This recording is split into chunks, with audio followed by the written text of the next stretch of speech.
Eyes are starting to flip. I was like, I'm getting worried about Gene. He has a wife. Yeah. I was like, your driver was sort of a guy's guy. That's what happens. This is what A-Rod does. He does that. He doesn't. What he doesn't do is get a fucking big hit in October. Anyway, the wedding. I was very stressed out before the wedding. Yes. First of all, we did that whole, what famous people do thing. That's the other thing on Stern Fan Network. They were like, oh, Howard had a lot of famous people at his wedding. Well, that's all they write about in the paper. We had a lot of regular people, too. Absolutely. There were a lot of shitheads at that wedding. Yeah, we had tons of shitheads. So, anyways, they were like, well... JD was there. What do you want? Yeah, I mean, come on. So, where do I begin? I was really stressed out ahead of time that... Well, you kept saying you didn't even think people were expecting too much. They were not going to have a good time. First, I did that whole celebrity thing where, like, you know how you don't give anyone the location of the place until, like, the day before? Now, did you give out the location the day before? Were you, in fact, the source? Well, yeah. I mean, we Why? like, where did you get it? No, I'm saying. Oh, okay. I meant publicly, obviously. No, not publicly. Publicly. Right. I But know, in a sense, I know who you did do. that. Donald Trump did that. Yeah. In a sense, you do. You think so? Is he the guy? He was the guy. If you read the article in the New York Post on page 6, He was mentioned. They go, Donald Trump will be there. I mean, he was the only name. How would anyone know Donald Trump was going to be at my wedding? Wait, is he that much of a publicity guy? Yeah. Wow. You see, Donald thinks he's doing you a favor by, he's like, I can't believe this guy doesn't want publicity. Right. He's like, he's not getting any publicity. I'll help him out. He really thought you needed it. Listen, no one's covering your wedding, man. Right. Yeah. Well, He was like, gee, no one's going to know about it, and why would anyone want to go? I see what you're wondered talking about. how all that press got there. I know how. You were keeping them it was so secret. I know how. And then all of a sudden it was almost like walking a red carpet to I get know in there. how it was. The whole thing was in page 6. Right, Trump put it on page 6. Yeah. I mean, I don't know for sure that he did it, but my guess was that Trump was the guy. And so what? I didn't give a fuck. I was just like, I was just happy, and so I kind of stressed out. And the reason I did this whole kind of subterfuge where you don't tell anyone where it is because I did want to avoid any kind of press. I wanted just to have like a wedding where it would have been, people wouldn't be worried about that kind of stuff. But of course, it got out. Word got out. And then, but I said to Beth, for once, I was like a good calming source. I said, you know what? Who cares if it gets out? Because this whole thing's a bit of a circus anyway. My life's been a circus. Our life together's been a circus, and we're having it at Le Cirque, which stands for circus. You know what I mean? It's right. like It was very I said, appropriate. it's just a circus, and we should just go with it and have some fun. And, Right. And the day of the wedding, there were all these paparazzi guys outside my apartment and everything, and Beth and I decided, but Beth's going to be in her wedding dress. I'm going to be in my suit. Who the fuck wants to stand out on the streets but next to the garbage pails? Getting your picture. And that'll be the picture of everything. So we did this whole thing where we ducked out on the paparazzi. It was like a whole How'd you do that? Oh, my God, don't ask. Ralph went out of my apartment and covered his face. fakes? You know how Ralph looks like me? Yeah. Oh, yeah? Him and Sam Simon pulled up, and Ralph got in the car and covered his face, and then they all followed the car, and then we walked out. Oh, that's funny. Yeah, Ralph was... Yeah, so you did the double thing. Yeah, I have a double. They thought Sam... Finally, Ralph has a purpose. They only thought Sam was Beth. I was going to say, they thought Sam was Beth. Oh, God. So anyway, so we did that whole thing. So it was sort of gay in a way, in the sense that, here I am ducking the paparazzi and being a douchebag and, hiding the day of my wedding and hiding where the location's going to be. But I was just like... up until, a few hours before the wedding, I was like, well, I have no idea where I'm going. Yeah. Right. And it just, but it was kind of weird. But, I didn't know what to do. I'm just like thinking... Geez, do we really want to make this into a press event? It ended up being one anyway. Right, but, you might as well have. You would have controlled it a little better. But I gave it a shot at trying to make it somewhat private, Think about all the people who got to dummy up, though. You got people who work at the place. You got assistants of people who know. You know what I mean? It's a lot of people. Yeah, it was over. So anyway, I tried. And I'm not even sure why I tried, but I did. So then, because, the High Pitch Eric was there. And, I heard on the news that High Pitch Eric just hung out forever. Yeah, he was there. He had the best time at the wedding. I do notice that the articles afterwards, the only person who gave an extensive interview was Dominic. Yeah, Dominic was like on every newscast. And in every article, it's Dominic giving details. Dominic, yeah. So anyway, Beth, I hardly saw Dominic there. He must have been doing interviews. Beth had this whole secret plan. She told everyone she was going to wear kind of a traditional wedding dress. And she made this wedding dress. Beautiful, man. Oh, really amazing. Like the hottest wedding dress I ever seen. Ever. Like I ever saw in my life. It's so beautiful. And she did what brides are supposed to do. You're supposed to be the most special girl in the place when you get married. Yes. And she fucking did it, Yeah. So I knew about this wedding dress, and she said, "Oh my God!" And the crack of my ass is showing on purpose, and I'm going to show off. Just it's going to be pretty wild. And the woman who made this dress is Georgina Chapman. Mm-hmm. That's who the designer she likes. Oh, that's someone I didn't know that name. Yeah, and she's married to Harvey Weinstein, actually. That's why Artie knows. And she's a super cute heard chick. Super cute. Oh my God, so beautiful. In fact, I got a picture of her dolling Beth up. I ought to put that up on the website somewhere. She personally did the whole thing? Yeah, she helped her with it. So I come downstairs and go, God, she is such a beautiful bride. I'm so lucky, blah, blah, blah, blah, blah, feeling really good. And, you like should afterwards, have, man. That's a bride you want to see. I go on the Stern Fan Network after they go, oh, what a whore. What a stripper outfit. What a, Oh, my God. And I was like, these fucking guys. You can't please them. Why did you look? She, she wanted to look hot. And it was such a beautiful dress, and while it showed skin, it wasn't tasteless. No, it wasn't. It was cool. Yeah, it was fun. It was made it right. You liked it. I thought it was amazing. Yeah, I liked it a lot. Yeah. By the way, there were more than at least 5 guests who I won't name by name, who were pretty touchy-feely with her after the wedding. Yeah, right after I married her, we're really coming on pretty strong. They were feeling her up? Rubbing her back, feeling her up. I mean, they're trying to, because... Oh, my God. I mean, she did look good, but you don't do that. Touch. Isn't anyone afraid of me anymore? No, apparently not. Nobody cares. Were these famous people? Some of them. Come on, name names. All right, one of them's on The View. I can't say her name. It's a woman? No, I'm joking. No, there were a couple of people who were very Beth said a couple of guys were taken with me. Jeez. I said, how far did they get? Really? I mean, did you get her first, or did they? I was concerned because she didn't wear any panties. In that outfit, you can't. I was like, that was making me nuts. I know.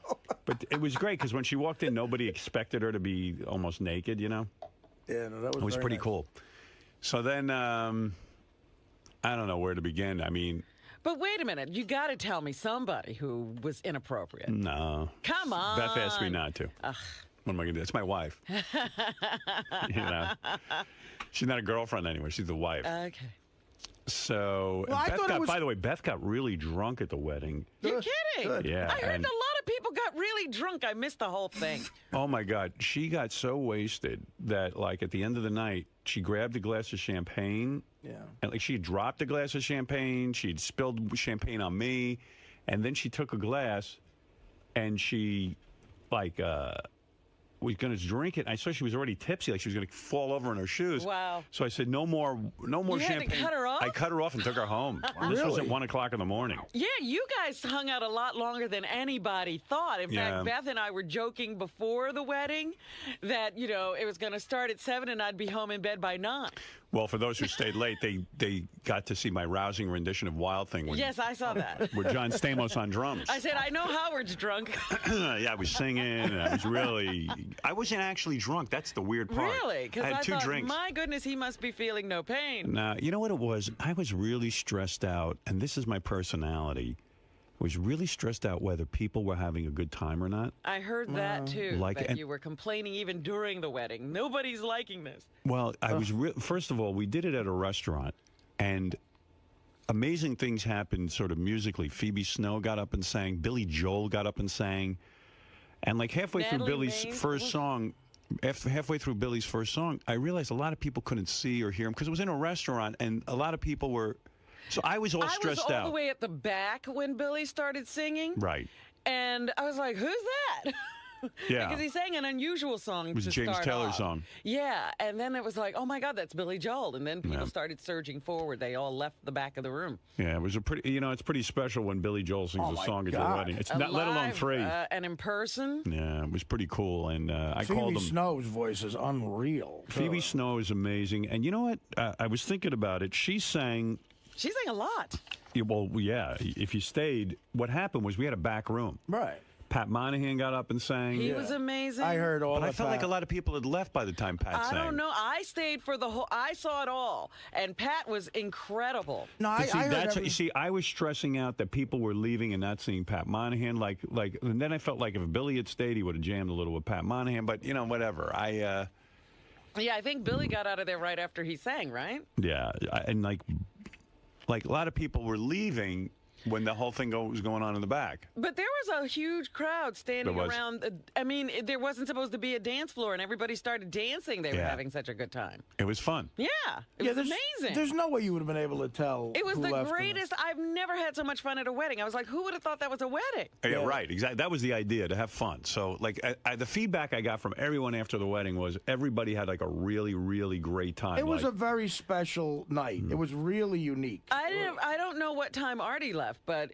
it just kept staying amazing. I left at midnight. Yeah. I left at midnight. So I got, Artie left me a message, and I guess with Artie's sobriety, if you don't mind me saying this. No. With Artie's sobriety, It's a little difficult. It's a little difficult to watch everyone drink, and I was real proud of Artie, actually, and I called him back. You got my message, I hope. Yes, that was very nice. And I said, man, I'm real proud of you, because rather than stay there and torture himself, he stayed till midnight, which is more than... Or he went somewhere where he could really have a drink. Yeah, either way. I heard someone told me... a heroin den. Oh, maybe I shouldn't be so proud of you. You went home. I thought you were going home. I heard you went out to hang out with some of your drug friends. No. I played poker. I went to go play poker with actually AA guys. Oh, good. Yeah, but you had an alcohol-free poker game. Well, not alcohol-free, but for a few of the guys, there's guys in Jersey I play poker with for years, and they play every Thursday night. So they were playing in Brooklyn, and I went, and I don't know, it was weird. Like I had to replace gambling. I had to replace drinking with gambling. Oh no! But I won some money. But did you? Was it high stakes poker? Yeah, this is like a $2,500 buy-in. Oh, this is one of those real games. Yeah. It's dealer's choice, It's like whatever. And it starts at midnight? No, it starts about 10. Oh, but they let you come in late. Yeah. I've been You friends can come with in at any time, right? Yeah, I've been friends with these guys for a long time. Right. So it was. I was up $3,700. Wow. Yeah, that's what I won. Did you win? I won. You won $3,700. But no, it's actually it's a weird thing because I know 3 of the guys are major AA guys. So I don't know. I just went over there and played cards. So some guys drink and some don't. Yeah, but it's not. Good. It's very much about the poker game, right? More than the drinking. So these are serious guys. They don't want a bunch of drunks at the table. Well, they wouldn't mind that if they're losing their money to them. Was it really hard for you though not to drink at the wedding? No, like I say, if I could be at a place where I'm having fun, my table was so much fun. I was with Jimmy and Sarah and Kelly Ripa, who was such a sweetheart. She was very nice to me. Right. Mark Consuelos, Chevy Chase and his wife, and Stamos and that hot chick he was with. So that was a fun table. Leah, Gal right? Pal. Yeah, she was. I saw in Us Weekly. Very pretty. Yes, very hot. Well, come on, he's John Stamos. Yeah. He's prettier than her. Right. Yeah, I mean, a girl has to realize John's still going to be prettier. And very nice, too, by the way. Yeah, very sweet nice. girl. Yeah. So anyway, we had an interesting ceremony. We had Mark Consuelos marry That was us. hysterical. And everyone was like, "Well, why are you doing that?" Because it's theater, and Mark's he's a really nice guy. We got to know him. He took it so seriously. Yeah. That was what made it fun. That's why we chose him. The guy said, "I would really." When we asked him, he said, "No, I would really do a serious job." And he says, "And I'll keep it moving fast." No, it's quick. And yeah, he was like the master of ceremonies. He was like, here we go. There was no really time good. to get bored. That's what was great about it. And there was no long, sappy. You remember, I love Bubba's wedding because it was very kitsch. But that minister, when he started droning on. My God. Well, we didn't put anyone through that. No offense, Bubba. No, your vows were great, too. It was great. Oh, yeah. So, anyway, that morning of the wedding, Beth wrote her vows separately from me. And you guys waited till the last minute? Yeah, we kept saying we have to write our vows. We have to write our vows. I've always been that way. Even in school, I have to wait till the last minute. Well, when she said, yeah, when we left each other today to go write our vows, I'm like, they're kidding. No. And with everything else going on. Yeah, I mean, the only vow that I had written ahead of time was that I was laying in bed one night and I said, I vow to always TiVo all of our favorite shows. That was funny. Including the following shows. Then I listed Bachelor, Bachelorette, American Idol. I mean, Biggest Idol. Loser and Biggest Loser Family. That was the one that got me. Yeah, so I listed everything in our TiVo. You know, so... I think promising to shave all your disgusting body hair was nice, too. Yeah, and I start out with, like, you know, I promise to do all the things that guys always promise their wives will do. Shave all... Clip my nasal hairs, shave. Right. I had this whole Dutch oven line that I left out. I know, I heard about that. Yeah. I left out the Dutch oven comments. Yeah, the party got well, yeah, I was reading the crowd. They wanted me to move on. And then I realized I was going on with the funny shit for a while. And I said, uh-oh, this crowd's starting to think I'm going to treat this as a goof. Right. So then I got down to serious vows. I should have brought my vows in to read to you. Yeah, Man. They were good. Yeah? Yeah. Beth started crying. You got Beth to... She literally started bawling Gary, in the middle of the wedding. Make a note tomorrow. I want to read my vow. I don't know if I even want to share them, but maybe I will. I don't know. I'll see. I don't know. So Beth starts... Beth. I mean, run it by Beth. Yeah. All right. Beth starts crying because Barbara Walters afterwards asked me for the vow. She wanted to read them on The View, and I went... No, she shouldn't be reading them. Yeah, I went, okay. And then I thought I went home and I went, I don't know. She goes, email them to my producer, Bill Geddes. And I was like, I'm not going to email my vows. Yeah, some guy handing, you know. Felt kind of weird. With his hands all over your vows. It felt kind of weird, you know. Yeah, they're for you. And then, vows. yeah, and then it was like... it's become a cold world. She wants to use them. So then so we had this ceremony. Mark Consuelos was the guy who marrying us. And then... Natalie Maines sang When I See Beth Smiling. And that was so beautiful when you guys were walking in. That made people cry. My criticism was, though, that no one could see Natalie singing. I didn't know who was singing That's what I mean. She should have been up on the whatever that thing is. That moment got to me because I was sitting next to Jason. I was standing next to Jason Kaplan and his fiance. And I was saying, could you imagine that guy, that super fan, sent that in, and the guy's dead now, and it's being sung at your wedding. Yeah. You walk down the aisle. He's listening or hearing this up in heaven. Wow. He would be so proud. Gary, give me the name of the guy who wrote When I See Beth Smile. Lonnie Heckman. Lonnie Heckman's song, When I See Beth Smile. It was Jimmy Kimmel's idea. Jimmy ran into Natalie Maines of the Dixie Chicks, who's a big fan of this show.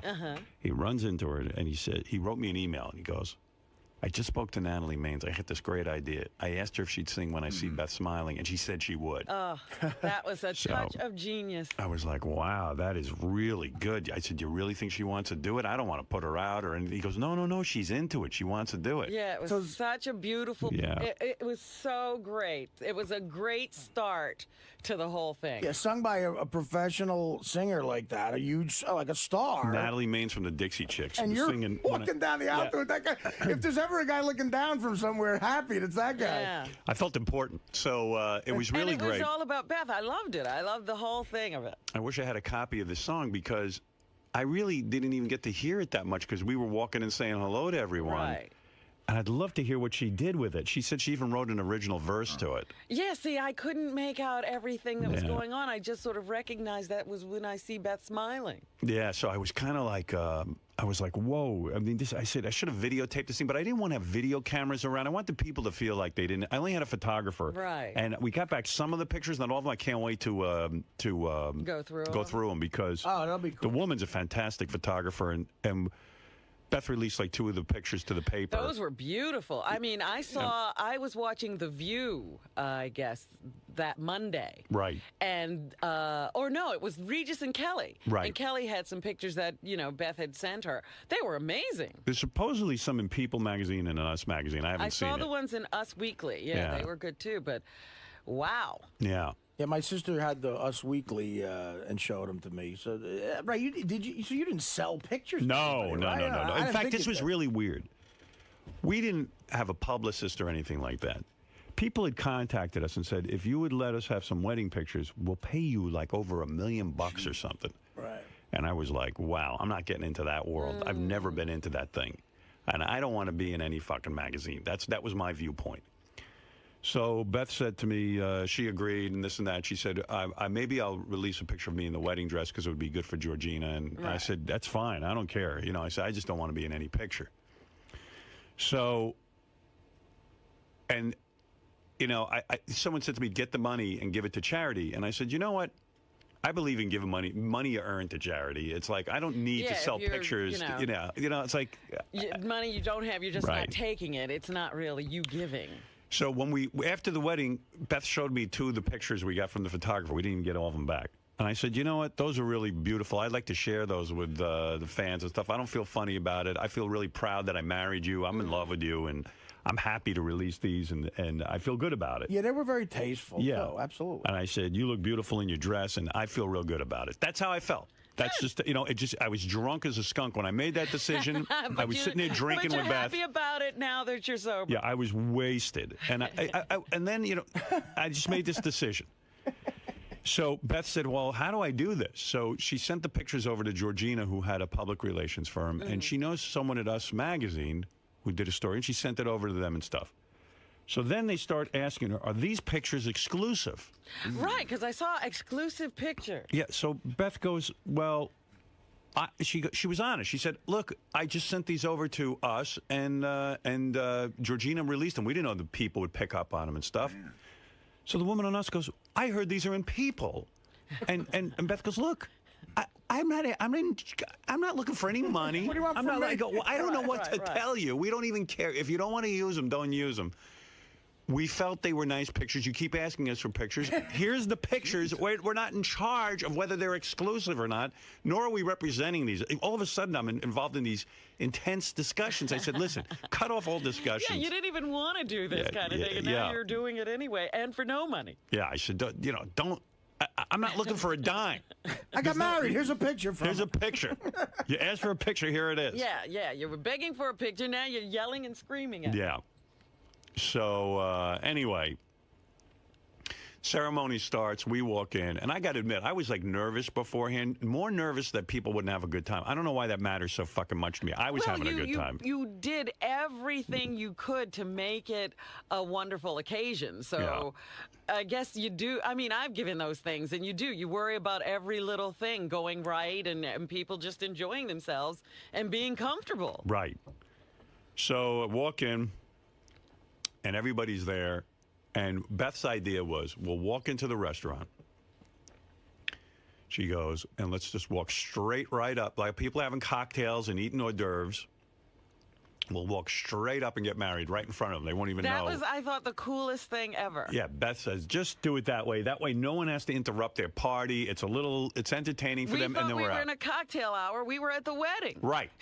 So I thought that was cool. That was a good format for other people to take note of. Yeah. Enough with sitting down. And now we got to move to another place, another place, and another place. Yeah, we walked in, boom, right up to stage. Natalie started singing When I See Beth Smiling. And then, bam, we hit the, whatever that thing was, a little stage area. Right, the huppah. People were calling it a huppah, but it was not a... Mark Consuelos was more of a padre than a rabbi. Right. Well, yeah, he was a reverend. He was a reverend. And this guy took it so seriously. I mean, I can't thank this guy enough. He put thought into it, and he went out and got a license, and he found out all the rules, who has to sign, the marriage certificate, blah, blah, blah. He had Kelly carrying around the license. Yeah. Kelly was hunting people down to sign the license, you know. Right, it was so funny. Yeah, it was great. And that's a great couple. They were really just nice people. So they did that. So then Mark starts the thing. Natalie has sung already, and Mark starts his thing. And he got right to it. He introduces Jimmy Kimmel, who we were told was going to make a serious poem. That was Jimmy's idea. Jimmy goes, I'm going up and doing a serious, sappy love poem. Right, like somebody else wrote. Yeah, which I thought would have been hysterical. So Jimmy gets up there, and he starts to do this serious poem, and I realized, like a line or two in, I said, he shouldn't have gone serious, because you know what, it's not that funny. But then all of a sudden, he wisely went to funny. Right. Yeah, he called an audible there? I thought he did that on purpose. No, he did it on purpose. But I thought he was going to go all serious. Right. Do you want to hear what he said? Sure, I heard it, but it was so funny. I think others should. I won't do it as good as he did it, because imagine in front of all those people, he gets up and he goes, love is patient. Love is kind. It does not envy. It does not boast. Love is not proud. It is not self-seeking. So here I'm going, uh-oh, we're going to be in fucking trouble, because it is kind of funny to have Jimmy just be serious, Right. but Why it's not is Jimmy that funny. speaking if this is what he's going to say? Love waits quietly while he plays chess online against 8-year-olds. Love is saving a bunny in the park and a filthy seagull on the beach. Love is going to bed with him every night before the 6 o'clock news. Love is sitting through a whole Tyra Banks show just to see her. Love is dancing with homosexuals while he plays beer pong with Ivanka Trump. Love is letting his gay friend vomit all over the guest room. Love is having every detail of your sex life available to anyone who can afford to pay $12.99 a month. Love is going to Pittsburgh to see your family and not making him come with you when you know full well he's at home masturbating. Love is watching horrible shows like The Bachelor, even though they might be a bit too girly for your taste.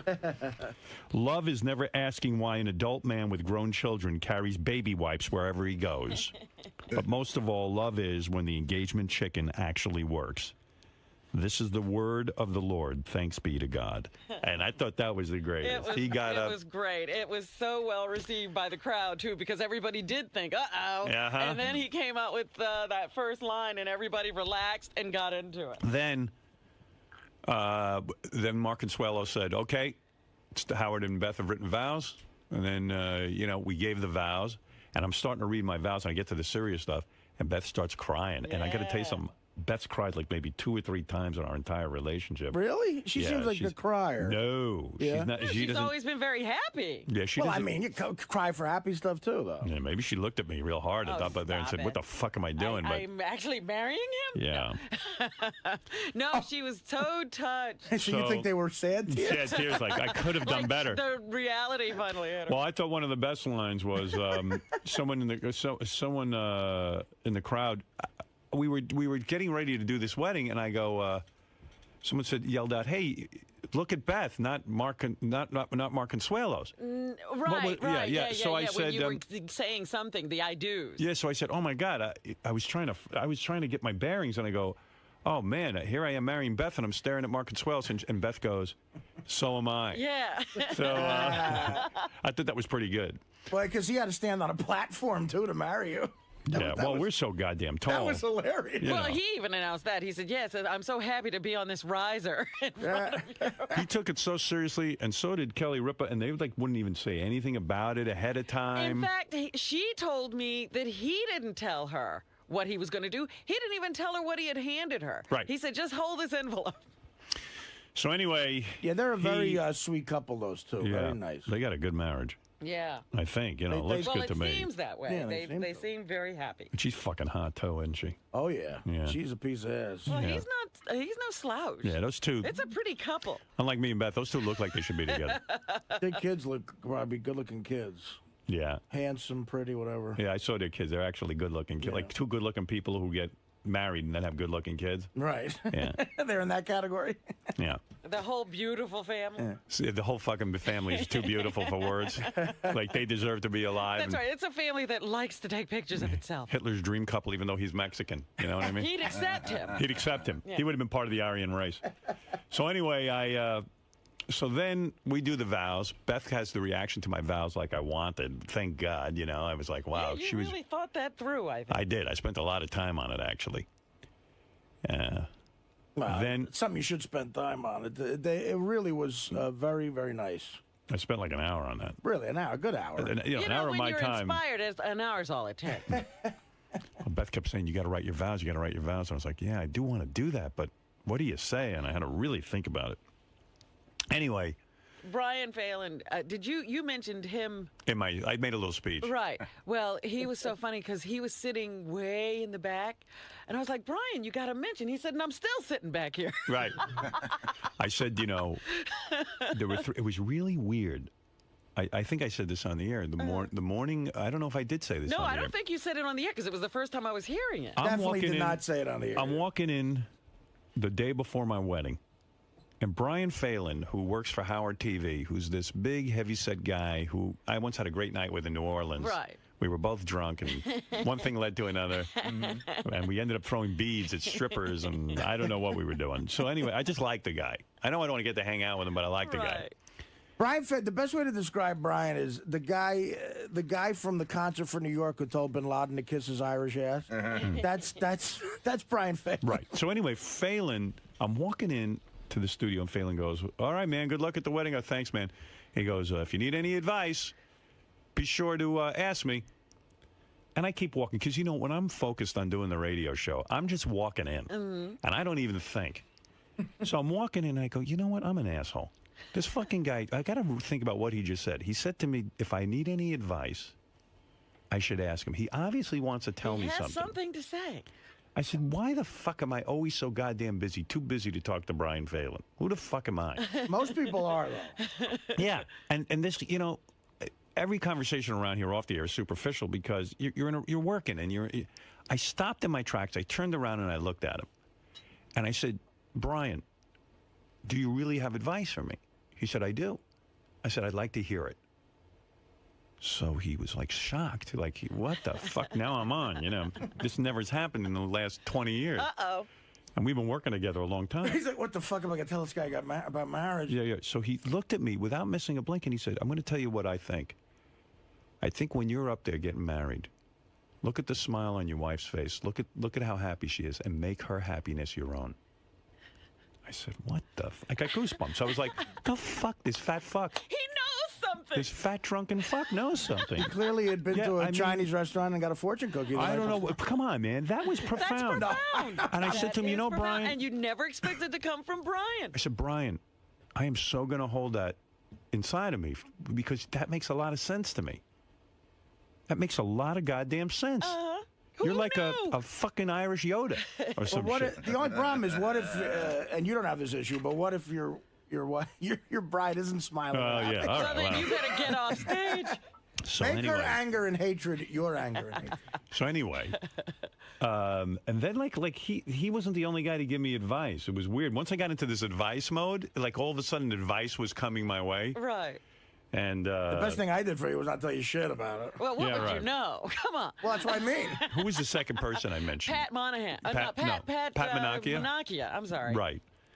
No, I mentioned him during the vows. Okay, then who else did you mention about advice? I can't remember my own fucking speech, but I thought there was. It was Don Buchwald and someone else. Who was the second person? Anybody remember? No one listened to me. You mean Brian? No. Brian and Don and... It was one other person. Terry? You're driving? Terry. Okay, you got it. Yeah. So then I'm talking to my agent, and I go, Don, you got any advice for me? Because now I'm thinking everyone's profound. And he goes, I do. I was like, wow, my agent has advice for me. And he goes, you know, when you're single, you're incomplete. And I'm thinking, wow, this is really heavy. And he goes, but when you're married, you're finished. So I was like, oh, man. That wasn't good. Yeah. And then, Don's been to a few roasts. But he's a friar. Terry, the guy who drives me around, you know, because I'm too fucking famous to be driving myself around. That's right. How could you drive? If anyone saw me driving, it would be over. You'd cause accidents. This guy, Terry, he says to me, I get out of my shrink appointment. It's the day before my wedding. He goes, look, I got a full tank of gas. I could have you in Boca in 24 hours. Such optimistic people. Yeah. Terry McGregor. Who the fuck would go to Boca?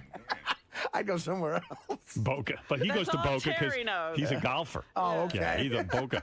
Go down to Boca Raton, hit a couple of balls. Could have a great time. The first time I got married at my house with my family, right. He says to me, I got a boat. I can pull up. Oh, he's going to get you out of there one way or the other. He's got all kinds of escape That's his whole wedding methods. Thing. Yeah.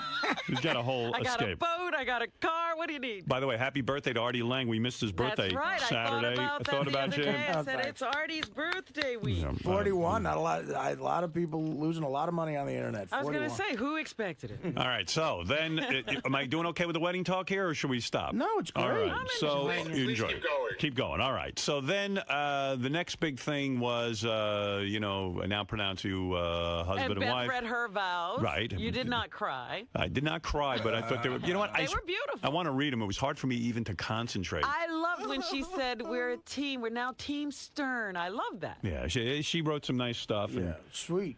now she's Beth Stern. She's going around being Beth Stern all over the place. Yeah, and she said, you know what else got me? Because the Tom Arnold had been in here the day before. Right. And you said, you've been married 3 times already. What hasn't worked out for you? He said, none of them had my back. Right. I never got that feeling that you marry because you want somebody to have your back. And Beth said, I have your back. Well, this was the eerie part of writing vows. Beth went in a room to write hers. I went in a room to write mine. And in my vows, I don't know what made me think of this. My friend Pat, I was running with him one day, and he said, "You know what I like about marriage?" He said, "I asked him like what's the thing with marriage?" And he goes, "To me, he goes, I just like knowing that somebody has my back," and this stuck with me. So I came home and I told Beth about it. In fleeting conversation, 2 seconds.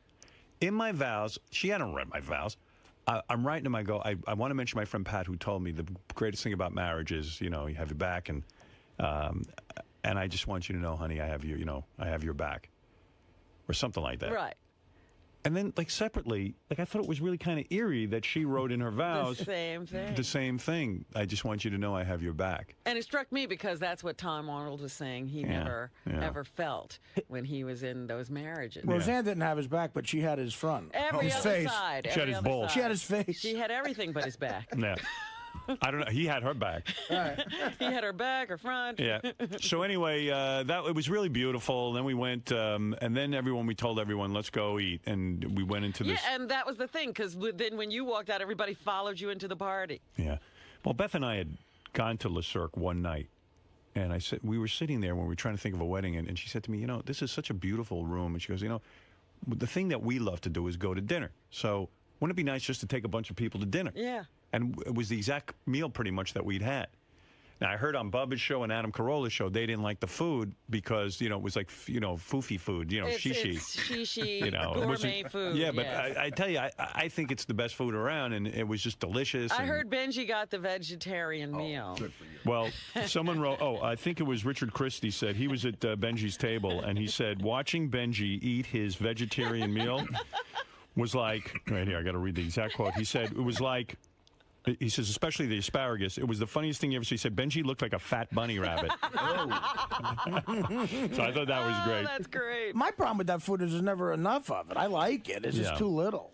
Well, then you that's load Bubba's, up on bread. I'm sure, problem too. By the way, They're trying Bubba- for a real, you know, Bubba's hoedown. heavier than Artie at this point. I know. Am I right, Art? Did you size him up? No, I don't do that normally, but I mean, was next to him talking to him, and he certainly didn't seem smaller than me. I don't know. It was a great night, you know, being surrounded by all the people we work with, people we know in our lives, people who've been good to us on the show. Yeah, it was amazing. I hardly ate because I was running around trying to say hello to everybody. Yeah, and it was, and Artie hardly ate because there wasn't enough food. That's right. And so, I ate everything. He ate everything, and he hardly Every ate. one of my plates was clean. excellent. So it was kind of this fun night, and then, like, we're sitting and eating, and Phoebe got up and did 2 songs. They were, of course, serving the food during it. It was like, we had nowhere really to perform, but I hope people still enjoyed it. No, that was amazing. And in fact, she was like, she wanted to, you know, she was like feeling like she was interrupting people's meals, and people said, no, keep singing. Phoebe got up and did 2 songs, and the 2 songs that she did were, I'm spacing out. I can tell you if you want. Yeah, go Sam ahead. Cooke's song, right? No, it's Everything I Do, I Do It For You, the Brian Adams. Brian Adams song, which was, I wish I had, unbelievable, we got to yeah. get Phoebe in just to sing the 2 songs she sang at my wedding. Did you see Darling, You Sent Me? She said, you Yeah, sent me you the sent second me. one. Is that a Sam Cooke song? That is. It is. Well, he It did it, yeah. And the Brian Adams that song, was great. I saw her interviewed. She said it mentions marriage or something in it. So, you know. So she chose those 2 songs, and she was just brilliant and wonderful and amazing. And I called and thanked her a million times. It was really special. And then at the end, after they served the meal, everyone went back, and a lot of people performed. Like Stamos got on drums. There was a great house band. And everybody was like, "Ugh," and he can play drums too. Yeah, I know. That's what some girls told me. I didn't think he was that good looking until he started playing drums. And then, but I just want to make a point. So Phoebe started singing. Pat Monahan from Train sang a bunch of songs. Natalie and Jillian. So anyway, all right. So this is what we got to talk about. This is the controversy of the night. I'll write down everything because I asked everyone to compile a list of all the things that they saw. Right. So, you know, when Natalie said when she'd sing When I See Beth Smile, I was happy about that. But I said, you know, gee, wouldn't it be great if Natalie got up and did a couple extra songs? And I said to Gary, don't bother her about it. But if she did, it'd be really cool. So the whole night goes by, and everyone's getting up and jamming and all this shit. Natalie finally gets up. She finally gets up. And in fact, all summer long, we were going to call Natalie, and we had hung out with Natalie a little bit over the summer. And I was going to say to her, gee, do you think you want to do some more songs? But I didn't dare ask. It would be really cool if she did Landslide, but I'm not going to say anything. Well, because it's not about that. You know, you don't want to bug people and pressure them and all that shit. So all of a sudden, Natalie finally gets up. She's having trouble. She's tuning in guitar, but she's getting ready to sing. Jillian Barbary. I like her, man. I love Jillian. I was sitting next to her during the wedding. Can I just make a quick... She must have been drunk or something. Can I make a quick observation? I love Jillian. I really do. I had a great time with her. She was the closest thing to having invited a whackpacker to the wedding. She was just such a... she's super fan. Like, she would go... I was, like, in the corner, and I heard the shriek. Oh, my God, JD! You know, like, everybody she met was exciting to her. She was having a great time. Yes, she was. Husband's a nice guy, the whole thing. I love Anyway, she goes to Natalie, I'm going to get up and sing. I guess they'd had a discussion, and Jillian said, I'm going to get up and sing with you. Natalie came over at one point, and they got into a conversation, and they realized they were both huge fans, and they bonded over that. Right. But, Artie, were you here for this No, moment? see, okay, so you got to hear I would love this. to have heard Natalie May sing Landslide, well, but you gotta hear Jillian this. sang it with her? Hold it. Oh, God. Jillian gets up with her. Oh, God. They finally start singing Landslide. Natalie barely is singing. Oh. Jillian's singing. Jillian is singing. Oh. And everyone's in shock. It was horrible. It was horrible. And I'm sitting there going, you know, I didn't care, but it was such a great wedding. But I was like, I'm glad I left. I would have started drinking. Wind up singing at my wedding. So I realized Natalie Maines, who probably sings that song better than anyone on the planet, one of the best songs including ever. Stevie Nicks or anybody. Right. It's a great tune. She gets up there, and now Jillian is singing at the top of her drunken lungs. You know what? The whole audience started singing, trying to drown her out. This starts happening, and I'm in shock. And I don't know what anyone else is thinking, but I'm thinking like Jillian's going to stop singing at some point and let... Or realize that she's singing with Natalie Maines, she should shut up. Right. So anyway, all of a sudden, you know, the song is over, and she gets off stage and she says to me, gee, do you think it's okay that I sang with Natalie? Do you think maybe the song got ruined? I said, listen, the song did get ruined, but it wasn't your fault. I said, Natalie wasn't on our game. You know, trying to make... Did you really? Yeah. Oh, my goodness. So she walks down. Sarah Silverman walks up to me. She pulls me aside and goes, what the fuck was that? I go, what? She goes, oh, my God, can you fucking believe... Like, Sarah Silverman, if she had had a gun, Jillian would have been dead. Oh, my God. She was insane. I know Jillian's listening to this, too. I know, of course. And probably going nuts and all embarrassed, but it was funny. And but it was a light moment. But in the whole thing. people were pissed. I mean, there was a lot, and someone else I thought very Natalie prominent. was gonna sing. Well, I don't think he'll mind me saying this. I don't know. He wouldn't mind. Who are you talking? I know about? who it is. I don't think he'd mind. Sharippa? Yeah.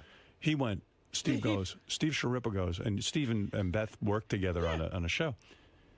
So he didn't say this to me, but he goes, what the fuck is this? He goes, this is like karaoke. He goes, I can sing better than her. That's it. I'm fucking leaving. And he walked out of the wedding.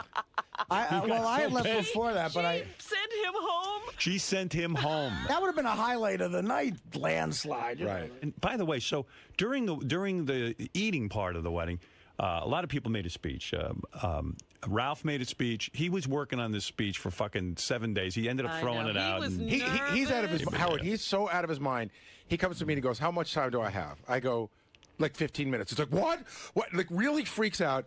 And he's got cards and they're scratching all over them. It's like, he was insane. I go, Ralph, you've been working on this for months. You really ruined his night. But I mean, by giving him an assignment. But the guy's had months and months.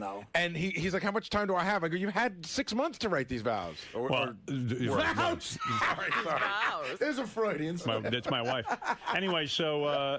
he should have walked you down the aisle and given you away. Artie made a great speech where he incorporated that he had dedicated his book to me, and I was really moved by that. He fucking killed me with that.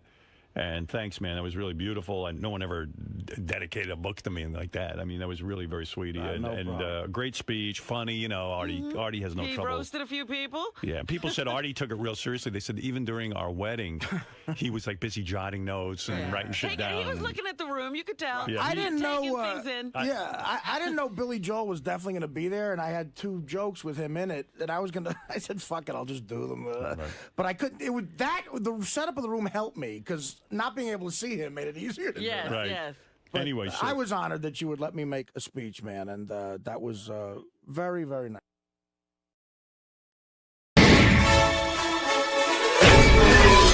This is a Howard TV original production. Here's what you have to look forward to on this episode of The Bonus Show. Pete's hands are tied. Get this fucking thing off. Gary finds hair in the sink. I don't know if that's fucking ball hair. Benji makes Beetle feel uncomfortable. You don't want to be tickled. I don't nobody tickle me. And Ronnie comes to terms with being senile. That's what happens when you get old. You can't remember this shit.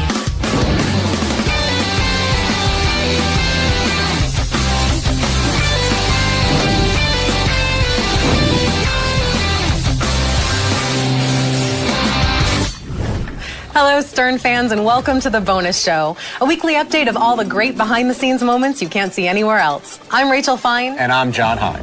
Let's skip the small talk and get right to the first clip, shall we? Agreed, Rachel. Let's not banter. Let's get to it. Yeah, John, what happens is a lot of times our setup is longer than the actual clip itself, and we need to be very careful about that. You know, I couldn't agree with you more. All solid points and well phrased, I might add. Thank you, John. Oh, you're quite welcome, Rachel. This first clip needs no setup. Don't be an asshole. I don't really give a fuck. Don't be a fucking asshole. I got hot water in here. I got hot water here. Calm down. Good. Calm down. Good. Listen, jerk off. It's enough out of you. Good. Who's over there? Come through, please. What, are you going to time it to walk through at the same time? I'm just trying to get to my desk. Yeah, good. Fucking office bully. Can we shove that thing up your ass? Yeah, come on. I know how you like that. Get away from me, cocksucker. What can I do for you? Got any advice for JD this weekend? Excuse me. Just play it cool. Don't even walk near me now. Walk that way. I'm told by the producer we only have 19 more hours of footage where Will and Ronnie harass each other, so enjoy it while it lasts. Here's something we have no shortage of, and that's medicated Pete being the butt of a joke. Your hands in there. Let me show you this. It's cool how this works. Both hands. Both hands. Dog, what the hell, man? What the hell are you doing? Dude. Take his pants off. See if someone in the bullpen can help you out. Get this fucking thing off. What the hell? There's a predicament out in the hallway. What? Hey, we need help. I got... Now, Rachel, you know how hard the people work on the Stern Show staff, right? Yeah, they come in early and they leave late. Yep. And sometimes they don't get a chance to trim their body hair at home, so they have to use the bathroom by the control room. That I did not know. Gross. Here's a bathroom altercation between Baba Booey and a hair clipper happy Sal the stockbroker. So Sal was just in here right before me. I saw him with a pair of scissors. I don't know I don't know if that's fucking ball hair or beard, but like, what is that? That is disgusting. I'm gonna go get him now. Seriously, I'm gonna go get him. Sal, you got a second? Can you come with me for a second? What's going on? I'm gonna ask you. Set up. No, you're not being set up. Oh, did I leave the bathroom dirty? Yeah. What is that? Oh, I got black gunk from the makeup in my mustache and I cut it. It's not pubic hair, whatever you think. I'm not positive what it is. I swear to God. As a matter of fact, if you look right here, Gar, you can see the line I made with my scissor. But why'd you have to cut it? But when I cleaned it, there was still like some black pieces, so I know, but so clean it. I know, but then you walked in, and as a courtesy, I walked out for you. You could say, so if you walked in as a courtesy, if I left the shit in the toilet, when I say, oh, as a courtesy, I'll let you in? That's what you do to me. You were so dominated. Now when I see you, I just run. I didn't even say get out. I just have to. I saw you go, look, this is the boss. I gotta move. You have zero respect for me, and all of a sudden you're afraid of me? No, I'm just bullshitting. Exactly. Get him out. Get him out. I just want to wash my fucking hands. All right. Just one more. As disgusting as guys are, I have to say that women's bathrooms are way worse. How so? Well, you've walked into a bathroom and witnessed a floater, right?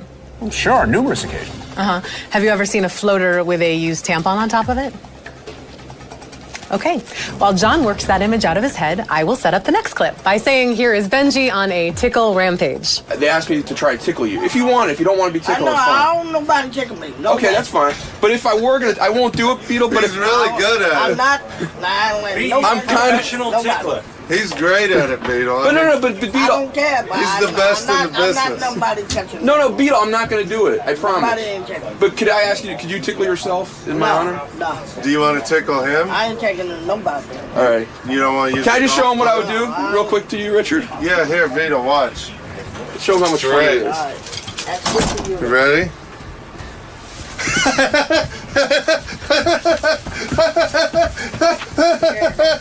Here, you do it. There you go. See how much fun that is, mate? Yeah, that's great. Look. Raise on wheels. Even his naughty parts, he loves tickle. Yeah, raise on wheels. I'm not doing that. All right. Come on, B. Nah. It's a good time. Whoa. Easy. Rachel, can I tickle you? John, remember the no touching policy that we have. Can I tickle you in my mind? Sure, John. Tickle away. Next up, we visit Mr. Hine and the guys during the wrap-up show. Here, Ronnie tries his best to recall a memory to no avail. Yeah, I was into the Doors. What Doors? Like, what's your favorite Doors song? What's the Doors out? That whole album, the Doors album was the Doors, wasn't it? The album, one album called The Doors. Which one? I mean, what songs are you thinking about? I can't even remember. Man, my head is blank right now with that stuff. I'm trying to think who else. All the fast shit though. Paul Anka's not fast. Well, he had some fast stuff. Did he? On. What fast Paul Anka Sweet song? Caroline, man. That's I mean Neil Diamond. Yeah, it was Neil Diamond. Diamond. That was Neil Diamond. I don't know. I can't remember. You know, that's what happens when you get old. You can't remember this shit. The guy in the graphic box over my left shoulder is really a woman, has a black belt in Taekwondo, and is a proponent of bestiality. Now, only one of those points I just mentioned is true. You decide which one. The bestiality thing is a smokescreen. I think people should be allowed to fuck animals. I mean, if you're allowed to eat them, why not fuck them? So, Benji, based on all of this, should adults be allowed to have sex with minors? No, I don't but think why? so. Why? Well, listen, I'm not saying that there's. I'm not saying that there can't be an intellectual. Why is that a rule?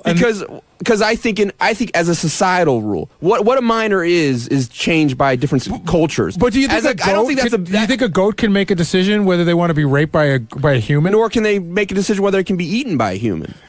I mean, we've talked about all this before, but like, listen, I could care less if some dude wants to fuck a goat. I don't know how that affects my life in any way. But listen, you say bestiality. Should goats be allowed in the military though? That's just stupid. Okay, guess I'm not going to get Benji a kitten for Christmas. And wrapping up the wrap-up show this week is our good friend Jason Kaplan, talking about his love of dipping sauce. In Amsterdam, one night, we're all in the red light district, and we all kind of got split up. And the thought was that, if you're by yourself or maybe with one other guy, you might be sneaking off to go get a whore. So this is for my bachelor party. So I don't remember this. These guys tell me this. I disappeared. Everyone thought I was off getting a whore. They're all looking for me. To turn around the corner, they say I walked around with the biggest grin they've ever seen on someone's face. I just had a huge thing of French fries in my hand and mayo, and I was just covered in mayo. There's mayo all over my fingers and my face. I'm like, dude, those fries are the greatest thing ever. But more importantly, the mayo they have, the spicy mayo. Oh, I would never eat it. Oh, Bob in St. Louis, you're on the wrap-up show. Eat it off your back. Before we wrap it up for this week, I'd like to introduce a new segment on our show called Let's Hear a Joke from our robotic camera operator, Brian Phelan. Brian? Let's hear a joke from our robotic camera operator, Brian Phelan. Jewish girl asks the father for $50. He goes, $40. What do you need $30 for? Now that's a good one. For all of us here at The Bonus Show, thanks for watching, and we'll see you next week. Bye. Bye-bye. You get that from Jackie? You know what this is? No. Go like this. Put out your fingers. Watch this. Yeah, and it's going to be like impossible to get it off. Hey Stern fans, welcome to Fine Time, the show where you, the fans, get the opportunity to ask questions and interact with your favorite Stern Show staff, whack-packers, and celebrity superfans. I'm your host, Rachel Fine. Now, when the guys at Howard TV first conceived the show, my guest today was one of the first names that popped up as a must-have. Now, it's not because of any one particular thing that he does, it's because he has utter and complete verbal diarrhea. You may love him, you may hate him, but you certainly know what his penis looks like. His phony phone calls are instant classics, and his least favorite number is 143. Ladies and gentlemen, I give you Sal, the stockbroker, Governmental. Rachel Fine! Sal Governmental. Oh, you're not falling for Okay. that. Let's just... Good to see you. Good to see you. Okay, Little sit down. You feel warm. Not falling for that again. Fresh and Just warm. sit down.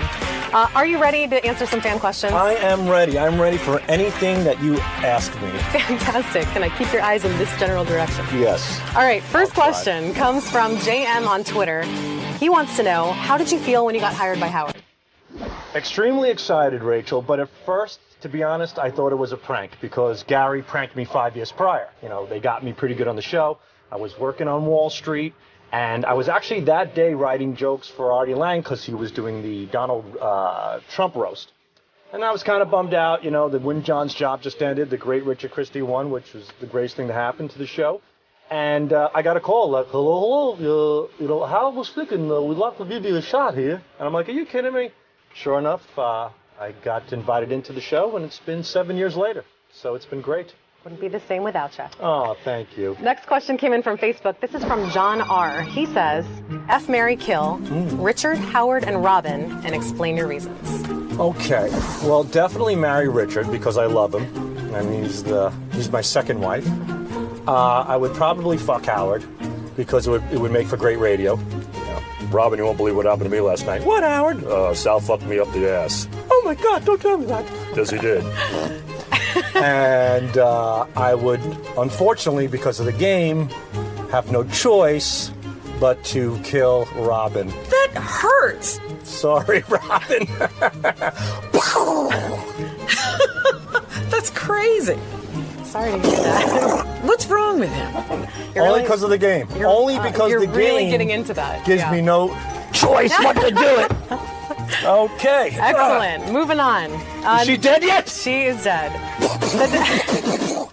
Next question is from Joseph M. on Facebook. He asks, what do you want to do once the Stern Show ends? You.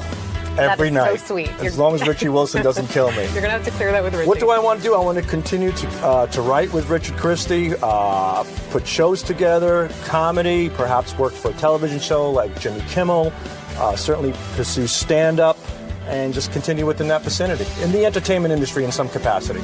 Sounds good. Maybe you'll be the next Ronnie Munt. I said entertainment. Next question is Kim S. also on Facebook. Kim S. She says, Sal, Yes. tell me one thing you love about your wife. Really love, no jokes. Can you? Yes, of course. My wife is a spectacular and awesome mother. Really, really great. That's one. I could tell you a few. Give me another. I think she's absolutely beautiful. I think she has a great personality. And I also think if it wasn't for her, 80% of my material would be out the window. She always says to me that, you know, if it wasn't for me, you wouldn't have anything. And to some point, that's true. You know, the price that we pay for that is a different story. But it's certainly the truth. She's really good. She's a good source of your comedy. Yeah, she's got a good sense of humor. So romantic. Next one also from Twitter is from Roger. He says, how did you ever pass the Series 7 exam? I studied every day. I actually made it a job. I got up at 9 in the morning and I went to my kitchen table and I stayed there till 5 p.m. And the only time I took a break was at noon, like I took a lunch break, and I would put on The Price is Right during my lunch break. and I watched The Price is Right, and then I went back to studying, and I studied real hard. I crammed it all in, and I got an 86 first time out. Nice. Do you think if you took it again today without preparing, you'd pass it? 68. It would take some time, but I could certainly pass it again. Nice. Next question, also from Twitter, is from Stacy. Stacy says, is Gary still eating black and white cookies with crumbs running down his chin? Well, I would have to say yes, I am. I love them, and there's nothing better to put me to sleep quicker than a good old batch of black and white cookies right after I'm done playing solitaire ball. Sorry to wake you up. Next one came in from Facebook. This is from Scott M. Oh, Scott. From Scott. Sal, what do you do all day other than the prank calls? Well, that's a good question. We do song parodies. We listen to listener submissions. We put bits together. We put games together, like the Debbie the Come game today. We also write when people go out on the street. Rich and I actually go out on the street a lot, so we're constantly coming up with new concepts for the street, like Occupy Wall Street, like going to Harlem, talking about topical topics there. While the show is on, during the course of the show, I and Richard also send Howard jokes and media during the course of the show through Will and Steve on the computer. We submit jokes for other people as well, like Evil Dave. When George Takei comes in, we write the announces for him. So constantly doing stuff. You're a busy guy. Yeah. Jose N on Facebook says, has there ever been one call that you really loved but couldn't play it on the show? Yes, there are quite a few, and there's one in particular that we really love. It took about 6 months to produce. It involved many characters on the show, like Wood Yee, like Craig Gass doing his Gene Simmons impersonation, and we just couldn't play it. This call was so good that Gary reached out to this particular person. They do have a product that they sell as well, and even gave that person the opportunity to come on the show and be interviewed about it, provided that we could play the prank call. Still didn't happen. There are a lot of great prank calls that we just can't play. People say no, and that's it. No is no. Everything that we do, we get a consent for. And if we don't get the consent, we can't play it. What percentage doesn't make it through? I would say lately it's been like 40-70 in our favor. About 40% does not make it through. 40%. Do you recognize that 40 plus 70 is more than 100? Oh, my God, I just realized that. 40-60. 40-65, yeah. Can we go back to the Series 7 question? Yeah. Michael G tweeted us. So embarrassed. Sal, is your hair growing back with the fake propecia? Feel it. What do you think? It actually looks good. It looks pretty full. Yeah. Wait, I didn't feel it before. So well, it was called Propecia, and I got it from India. I went to this website online because Propecia is very expensive, and I can't afford it. So I looked online, and I received this Indian Propecia called Apecia. And I tried that for a little bit, but I was getting some wacky side effects. So I stopped that, but what I'm doing now is I'm doing Rogaine twice a day. I do the Rogaine foam. Get right in the peaks, rub it in, go to the back. How's the back look? It looks good. Yeah, I fill it up there. That's it. And then, and just the opposite on my balls and cock. It's nair. Gets all the hair out. So bald here, full there. It's a match made in heaven, ladies. Match made in heaven. Next is from Live and Uncut on Twitter. If you had to choose either your wife or Richard to live with for the rest of your life, who would it be and why? Wow, that is a great question. Sorry, buddy. But I'm going to have to live with you for the rest of my life. You pick me? Do I stutter, shithead? Thanks, honey.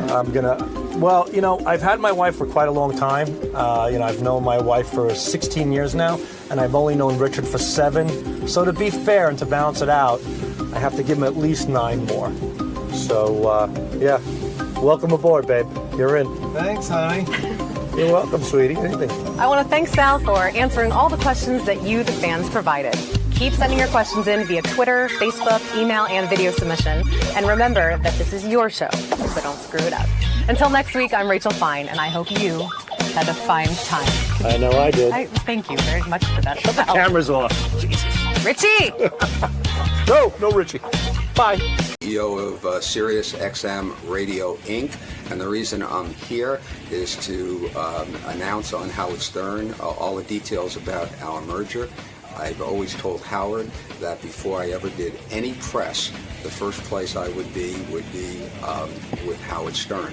So before I talk to CNBC today, and before I do the New York Times and the Wall Street Journal, I'm at the place I should be, which is with Howard Stern. Mel Karmazin is my hero, as you know. He has done incredible things for my career in radio. He's the guy who hired me in terrestrial radio. And he is the guy who just finished getting this merger put through. There's my hero. Look at him in his suit. I said, there's my hero. You're the hero of the day. You're the winner of the week. Here, Mel. Hi. Are we on? Yeah, we're on. What do I know about radio? You know it all, evidently. Mel, congratulations on the merger of the new company, SiriusXM. Who came up with that name, SiriusXM? We hired a team of about 100 people to try to figure out what we should call. Is that true? Did you hire a lot of people to figure out what to call the new company? Howard, have I ever hired a lot of people No, to do that's anything? true. Now that I think about it, that's completely false. But why not give it the name either Sirius or XM? Although I started thinking about it, it's true. People know the name XM. People know the name Sirius. If you change it to a new name, you have to go out and spend millions of dollars marketing a new company. Less of a factor than the real reason, which is if you buy a General Motors car, there's an AM button and an FM button and an XM button. Right. And it's in all of those cars today. The last thing we wanted to do was to make those things look obsolete. So somebody's driving in a car and they see this XM button and they say, what does that mean? And the same thing would be true if you have a Mercedes. There's the Sirius dog, as a button. And our goal was to make this as friendly to subscribers as possible. So there was a lot of other names that we could have gone with. But the simplest one and the best one for consumers seemed to be SiriusXM. All right. Before we get into the particulars, as a personal, I'm interested in the human story here of the merger. What did this do to you as a person when you were waiting 18 months, sitting there and nudging and nagging the United States government, testifying before Congress? And the thing dragged on and on and on. It didn't, I was angry. I was upset for you. I really was. I was incensed because it made me lose belief in the government. The government eventually did the right thing, but at a high cost. I mean, waiting 18 months slows us down. What did that do to you personally? So I can give you the BS answer, which is it made me a better person. No. But that's it. No. Give me the real answer. The real answer is it really was dreadful. Clearly, there was no reason that this merger should not have been allowed to take place. Right. But even if, in fact, somebody thought it shouldn't take place, it's not that complicated. You could have sort of said, yes or no. Yes or no. And you could have done that real early. I spoke to a lawyer who handles these kinds of things. He says, you have no idea how many mergers are approved where there are real questions about whether something's a monopoly. He says, and they're approved almost immediately in terms of compared to the SiriusXM deal. Why was this dragged out so long? Was it me? Did you ever think it might be me? I thought it might be you all the time. Right. In part because of you, satellite radio became so visible. Right. And, satellite radio, I mean, if you think about when you joined the company. Right. There were 600,000 subscribers. Right. Not top of mind in any way, shape, or form. Right. Certainly a lot of work was done. XM had more subscribers than Sirius did at that time. But satellite radio wasn't top of mind. Suddenly, after you joined, and after it became such big news that you were coming to satellite radio, anything involving satellite radio then became very big news. So the fact that the announcement was on the front pages of the Wall Street Journal, on the front pages of the New York Times, I had done, my career about over $200 billion worth of mergers and acquisitions. Right. This is an unbelievably small deal, an right. exciting one, right. and will be a big one, but not a big deal. And for a small deal, there's an inordinate amount of attention on it. Far more than we had. This deal took longer to do. We had more congressional hearings. There were more comments made to the government than ExxonMobil combined. Which is unbelievable when you think about it. Well, when you consider the impact of that merger and the amount of money it involves, yeah. Listen, I'm going to tell you something. When I think about this merger and how long it took and what it took, let me tell you something. You got very thin. Did you think this is a result of? Did it wear you down? I will tell you this. I was on a hunger strike until the FCC. I tried everything to get this deal approved. We made some voluntary commitments. We said we would do things for minority ownership. We said we would do a whole bunch of things, and we still weren't getting it. So I decided that if I stopped eating, maybe people will pay. But has the government overstepped its bounds? In other words, the FCC's mission, my father was talking about this yesterday on the radio, he said the FCC's mission was never to set price controls. Where do you see the government? Or to tell somebody how to run a business. I mean, where do you see the government doing that? They don't even tell ExxonMobil how to do this. Why don't they set price controls for gasoline? So the standard that the FCC has for approving a merger is that the merger is in the public interest. That is a broad standard. Right. So the FCC now looks at mergers and says, is this a merger that's in the public interest? They never set price controls. What we voluntarily did was set price controls. We said, you know what? We compete with free radio. We don't want to raise our prices. As a matter of fact, if anything, we'd like to lower our prices so that we can get more subscribers. Because you would think that if you charge $14.95 instead of $12.95, you'd have less subscribers, and if you charged less money, you'd have more subscribers. Right. So we, in trying to get the FCC to move the process along and approve this merger finally, we said, here's what we're going to do. And we outlined some voluntary commitments that we were prepared to do. The FCC accepted our voluntary commitments and therefore said this merger is in the public interest. But you had two Democrats on the FCC sitting there and saying, hey, we think there should be price freezes and this kind of stuff. That sounds like communism to me. There are two members of the FCC, they happen to be Democrats, who are very, by the way, very nice, very smart people, but have never seen a merger in media that they would approve. Why? Because they believe, in general, there has been far too much consolidation in the United States in media.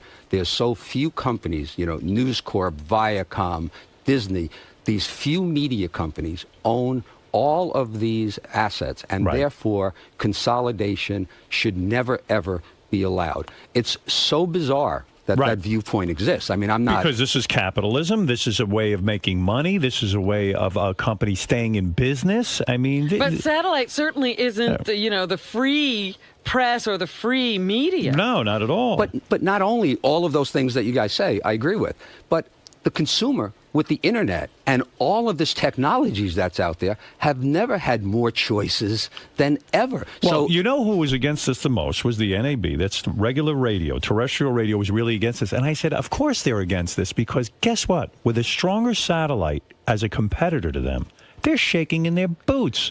They're nervous that we're that good. And Howard, I think I really do feel that I need to take some time right now to absolutely thank the NAB for their objection to this merger. Because when I told the board that we were going to go ahead with this merger, so back in February of 2006, I guess it was. Wow. 7, I guess. I told the board that one of the things that would help our merger would be that if the NAB challenged our merger. And the reason for it, it would clearly demonstrate we compete with broadcasters. We know, we in radio. So your plan all along was saying, hey, if the NAB challenges it, it shows that we have competition. There's no, how could there possibly be a monopoly if the broadcasters are fighting it? And they spent so much money, and some of the smart people in Congress and some of the smarter people at the FCC, when they kept talking about, boy, this is going to be a duopoly into a monopoly, the more the NAB said that, the more they sort of laughed and said, come on, why are you here if, in fact, you think that these people shouldn't be allowed to combine? Do you feel a personal vindication? Did you take this personally, the NAB going after you, everyone after you? You were a member of that group, weren't That's you? right. You were a member of that group, and now you've given them the big finger. You won versus the NAB. That's got to feel good. Come on. I think everybody who works, for the company should feel really good because what we have accomplished, and hopefully we'll have a couple of seconds to talk about how the company looks today. Right. Yes. I feel really good about it. When I was in terrestrial, old-fashioned radio, I hated satellite radio, okay? It was nowhere near. I mean, if you think about where it was. Nothing, yeah. It wasn't nothing. there. But you know what? I hated it. I mean, Anything called radio that you had to sit and compete with, why would you like it? Why would I want somebody, if you're driving in your car, I want you listening to my radio Of stations. course. I don't want you listening to, an iPod, and I don't want you listening to satellite radio. I don't want you doing anything but listening to my commercials on my radio station. Absolutely. So I was against it. I understand why they were against it. Their strategy, wasn't a particular good one to stop it. But even if their strategy were good and they did everything right instead of some of the things they did, the merger should have been allowed to happen anyway. Did there come a time in the last 18 months that you started to feel the merger would not be approved? I could tell you, Howard, from the very beginning until we closed the merger 8 o'clock the night before last, I had doubts that the merger would happen throughout that whole process. So did I. In fact, Robin even said when you kind of announced that the merger, or the FCC announced the merger had been approved, Robin said to me, what are you going to say on the air about it? I said, nothing. I don't even believe it's really happening. I think Do you believe it now that Mal is here? Yeah, I do. It? Now I do believe it. And I see that the stock now is called SiriusXM, and that there's no more XM and no more Sirius. I understand now that it's real. I sent you, I don't know if you even got a chance to look at it, but I sent you an email on Friday night after the merger was done. Yes. You sent me one back. And then I responded to you because you were saying something like, congratulations. Right. And I said, no. Right. Okay, so as of last Friday night, after the FCC approved it, I still had questions. We needed to, XM, I don't want to get, it's not complicated. XM had a bunch of debt. So in this ugly market that exists, on Wall Street and finance, we, in the last week, had to raise $1.25 billion. Oh. Wow. So unless we raised that $1.25 billion, we couldn't close the merger. It was still in question. How do you raise that kind of money? Where do you go? You go to large institutions and hedge funds and investors, and you tell them that, we wanted to raise $400 million of debt. It turned out we raised $700 million, and then we needed to sell some equity, and that was very ugly because the market was terrible, and I hated the thought of selling stock at the price that it was at. Right. But the merger was so important because the efficiencies of the merger, the combination. Where did you learn all of this? I mean, you used to be a salesman. He knew nothing. You taught me this. I mean, when did you learn all this? I mean, you started out as a radio salesman. All of a sudden, I hear you talking go to like business school, did you? I mean, what's going on? Are you taking night classes? So, what did you do? He got another degree. All right, let me ask barely. you this. I don't think there was a business school that would accept me. You sure you know what's going on? No, I mean, really. I mean, these are. Sounds sophisticated. This is a lot of stuff going on, raising these monies and figuring out how to do all this. But okay, Sounds here's like a the lot bottom of line. stress. Here's the real human question. If the merger had not gone through, let's paint a different scenario. You had failed. In other words, you weren't able to achieve this. Would you have left this company? No. You would not. I think that would have motivated me more because there was a question in some people's minds whether or not if the merger didn't happen, would Sirius be able to survive? Yes. Right. So clearly, and the answer is absolutely. I mean, I believe, who knows, right? I mean, but I truly believe that, if you hooked me up to that lie detector test and asked me if, in fact, the merger did not happen, would Sirius survive? The answer would be yes. Would XM have died? They say not. I didn't have enough information about XM, but the CEO of XM said the same thing. I will tell you, had the merger not happened, I would have done everything possible to make that happen. Right. To make sure they went bankrupt. Yeah. Right. I mean, that would have been my That's the goal. plan. That's the secondary what I always backup said, plan. That there was going to be only one company anyway. So you would not have been defeated. You would not have said, that's it, I can't do this anymore. You would have stayed with the company, and you would have said, I'll grow Sirius and let XM do whatever XM does, and we will see who the better company will win. The second part was true. I'm not sure the first part. I would have felt defeated. I mean, I would have felt that, I tried something, spent an awful lot of money to try to get this merger done, spent a lot of our time, put our company, in essence, in limbo. The stock was in limbo for this period of time. It wasn't a bet the ranch kind of a situation where the company would have failed. But, I mean, shame on me if, in fact, the merger didn't happen because I put a lot of resources to make it happen. Things were stalled out by waiting 18 months. In other words, you couldn't even advertise as much. You couldn't sit there and go, gee, I got to make my business plan. Don't you think even the consumers were confused and saying, I don't know which one to get now? That last one is the most significant impact. What has happened at retail. So, yeah, people still bought the car, and when satellite radio came in the car, they were thrilled with it. Right. But the large number of people who want to go to Best Buy or Circuit City and say, I want satellite radio, would go into the store, should I buy it now? Which one should I buy? Are these radios going to work after the merger? There was so much confusion in the marketplace. If you think about it, it's almost like the high-definition DVDs. Right. There was Blu-ray, and then there was HD DVD. And until it got all sorted out, you didn't know what the hell to do. So no one bought anything. That's right. That's exactly what happened during this merger. Was there ever any pressure from the board? When is this going to happen? Because this is, they're looking at you. You say, let's go do this, and now it's taken 18 months or whatever it's taken, and we're sitting around doing nothing. So, all of the board members were there before I got there. So this is not Mel's board. Right. They were phenomenal. I mean, there was not one hiccup. There was not 1 minute of throughout this whole process and everything that needed to be done, they were 100% supportive, and I really appreciated it. And what about on a personal level? Your beautiful wife, Terry, who I adore, did she, when the word came that the merger had been approved, was there lovemaking involved? Was there a celebration? Did she put on an outfit? I mean, what did she do? Special? She's got to do something good for you. What happened? Take us through every detail. I must tell you. Yes. The beautiful Terry has always been there for me and has done everything. But this is special. I think as soon as the merger was announced and I got home and that I woke her up and I said, Tara, the merger was just approved. She said, Mel, could you take the dog out for a walk? Is that what happened? So that's what happened. So that's and on another personal level, why is Tim Sabian so heavy now? What's going on with his weight? I didn't notice. Yeah, I mean, he's getting big. Well, you went on a hunger strike. He went on an eating strike. This has been very stressful. We all express our frustration in different ways. That's right. So you tell me Terry did nothing special for you after the merger was approved. What about the dog? You took the dog? I took the dog for a walk. I did pick up after the dog. So I still know what my role in life is. When did you become such a dog person? That's the other thing. I mean, what is this with this dog? What happened to you? Do you really want to hear this? Yeah, I mean, this is what really happened to you? So when I married Terry, Terry had always been a dog person. I never had a dog. You don't like anything but radio. Why? Right. What do I want a dog for? Right. Terry wanted a dog more than I didn't want a dog. Right. We adopted a dog at a shelter. So we adopt a border collie, 4 years old, named Angel.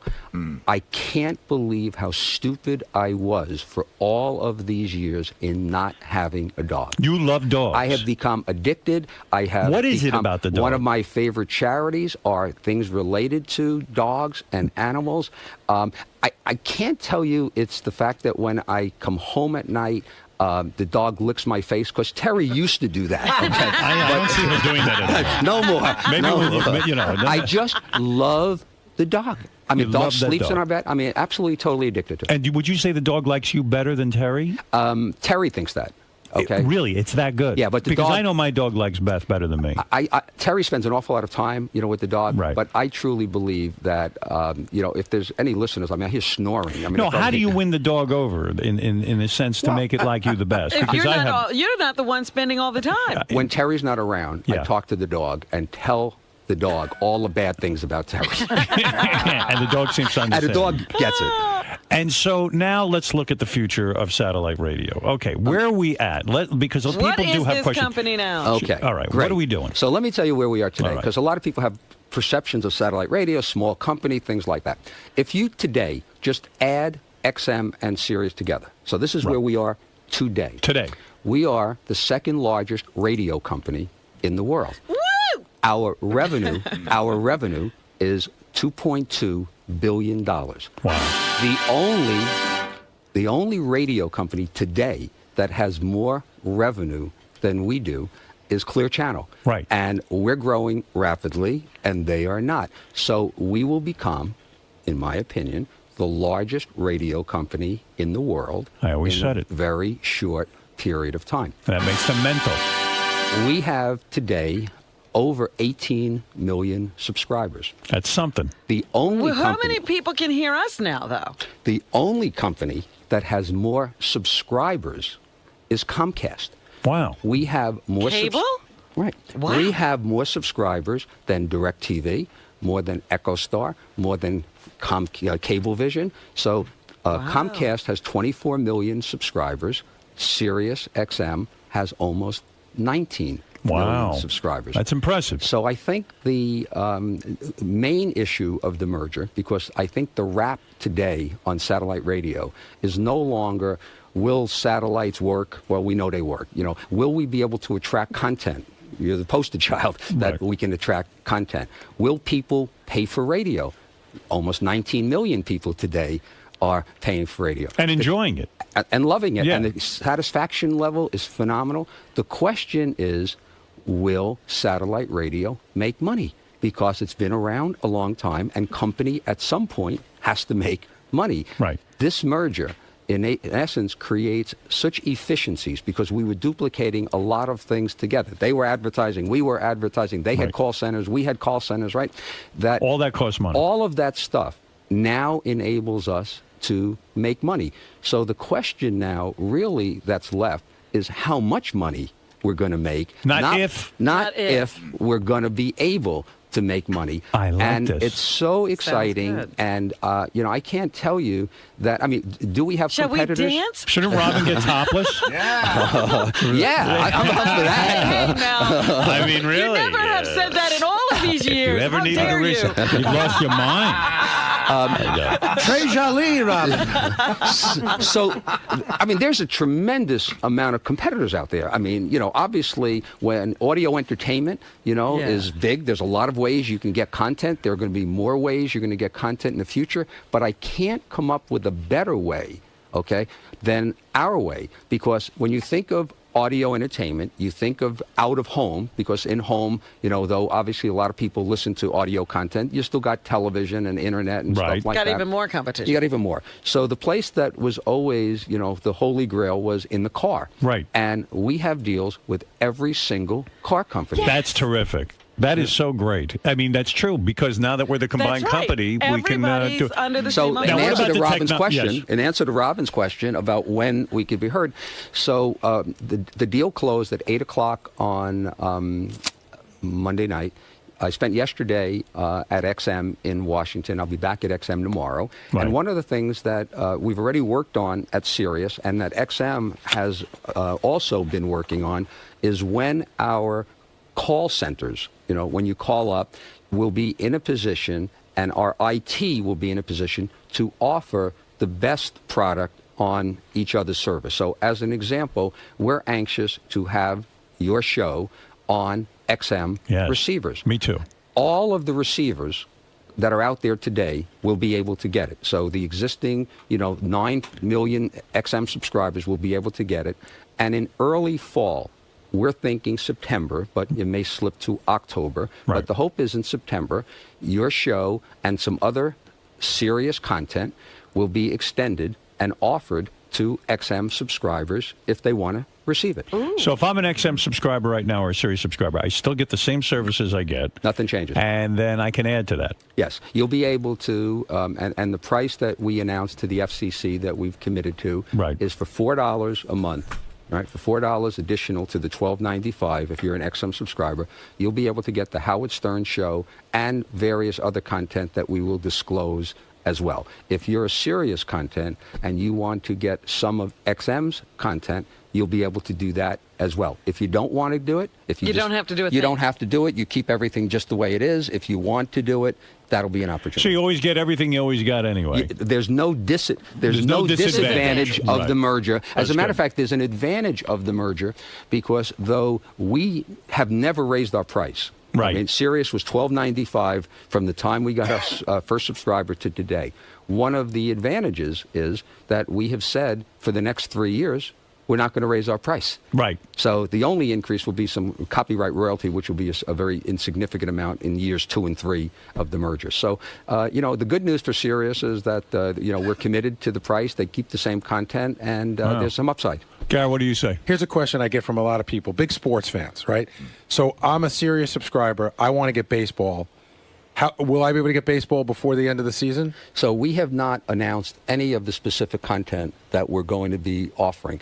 But if you're a Sirius subscriber and you want baseball, then, and you'd expect I would say this, then for an additional $12.95, you can buy an XM radio, and you can then make sure you can get everything. You can hear it before the end of the season. So it's, what I understand is, so far, this is so new. We don't even know how things will shake out really in the future when it comes to technology too, right? Because like some guy called up and he says, well, I've got a lifetime subscription, Sirius lifetime subscription. Does that get affected? No. He asked me. It doesn't, right? It's you have the same equipment if and you the keep same that service. radio, that radio we've said will never be obsolete. Right. Will not ever be obsolete. And you can understand why it'll never be obsolete, because if you bought a car and the satellite radio is in the car, we need to provide service to that satellite radio for as long as that car is ever on the road. That's right. So it will not be obsolete. So we will not make the radio obsolete. If you have a lifetime subscription, what you should do is extend your lifetime subscription for a second lifetime. Has this whole experience made you sour on government? Honest, be honest. Yeah, it it absolutely is. The process, has just been grueling. The fact that you have congressmen, and I understand this. I mean, I've done this for a fairly long time, that they will write a letter because a local broadcaster in their market, has asked them to write it. And the argument is, gee, I am helping a constituent or I am helping a contributor. Right. So when you take a look at everything that's going on in this country, housing issues, gasoline prices, jobs, and you see the people who have worked to try to stop this merger, it has to make you frustrated, And what is the system now? If I hire lobbyists and I pay millions of dollars, I can slow down or possibly stop the process of a merger. So everyone is on the take. Not everyone, but some people really are promised money for their votes. Well, I don't think it's that. Okay, I mean, I understand how you get there with that, but I think that what is happening is that you have these congressmen and senators who want to get reelected. In order to get reelected, it costs a lot of money to run television advertising. So they are constantly, probably, if you're a senator for 6 years, you spend about 2.5 to 3 years of that fundraising. Wow. The amount of time that you spend fundraising. So they are very concerned of making sure that they are representing their constituents. So, the argument... So anybody with a little, stone in their shoe. So our enemies, the NAB... basically stop government from working. So our enemies, the NAB, go out and they hire lobbyists and they hire people with influence to sit down with these senators and congressmen and such and sit down and work them, so to speak. They put up a lot of money to stop this merger from happening. And they were successful in a sense. They were able to slow the process down. They were able to get people to drag their feet, right? But essentially, that's what the FCC was responding to when they would take a letter from one person in Florida and say, you know what, we have to investigate how it's done. Right. So, yeah, I mean, I think this merger, took a long time because there was such a controversy for whatever reason. Right. Some of the things, and it wasn't so much the government, some of the proposals that were made were outrageous because people game now the process because they know what you need to do. So they now know you need to get 3 out of the 5 votes. I was hoping to get 5-0, but winning 3-2 is the same as winning 5-0. You won. People put all kinds of things out there. So as an example, it was proposed that we be required in every radio we make to put in a competitor's radio. Right. So, and by the way, that we have to pay for putting in that competitor's radio. And I'm trying to think, this is America. How could somebody say that I have to put in, or we have to put in to our radios competitors' products? Yeah, wouldn't you love if terrestrial radio had to build in our receivers? And I asked that question. Right. And silence. Yeah. Then we had some people who are experienced in the FCC process and knowing this public interest standard is vague, and said, we think you ought to give us 25% of your spectrum. Right. And we said, excuse me?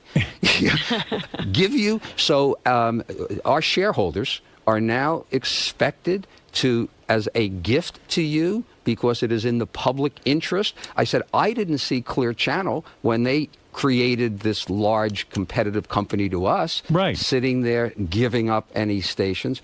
So yeah, why don't they donate a few stations to the public interest? That's what I thought. I mean, at this point, you know, there's it's sickening, They're isn't pretty it? big, yeah. So those would have all been deal breakers, I assume. And yeah, well, we wouldn't do it. Yeah, you wouldn't do that. I, as much as I wanted to do this merger, I needed to make sure that we were going to do the merger and we were going to be able to win after the merger. Because as I told you, we were going to win before the merger. Right, you didn't want to be disadvantaged. Yeah, to go backwards. I mean, so for the purpose of ego, right, to just sit there and say, we got a merger done, you know, hooray, hooray, you know, I'm moving on. Right. That isn't the case, right? I'm here, and I'm going to stay here, and I wanted to get a merger done because the merger will make the company better than if it was... Was this the toughest thing you ever had to do in your career? Honestly. By far. That's it. As silly as that Even getting sounds. CBS and Viacom. Well, I mean, I must tell you, I did have one dinner with some of the Redstone. I think that was worse. But that was tough. Other than that one dinner, But this was hard. This was the hardest thing I've ever done in my career, and it never should have been, because it should have been easy. A piece of cake. You had two struggling companies, never made a dime.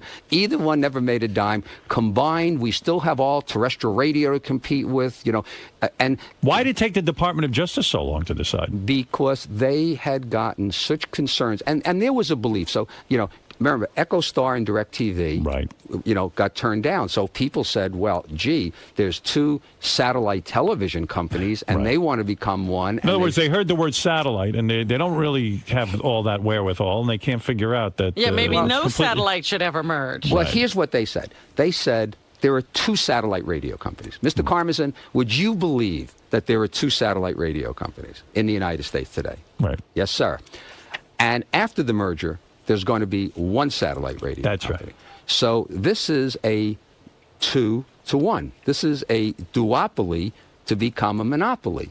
And the answer is, yes, there are two satellite radio companies, but forget that it's called satellite radio. We compete with iPods, we compete with other technology. We're part of a bigger market. So it took the Justice Department, which was a very unpolitical process, by the way, a long time, because they went to auto partners, they went to content, they went to... They did their research. Howard, I don't know if they spoke to you. I know they spoke with your agent, and they spent a good amount of time to say, is this going to be a monopoly? And the answer would be, so as an example, when it came to Howard, the sense was, Howard, you had two satellite radio companies interested in you before you came here. Right. Now, if the merger happens, there's only going to be one satellite radio company. Aren't you sitting there concerned about that?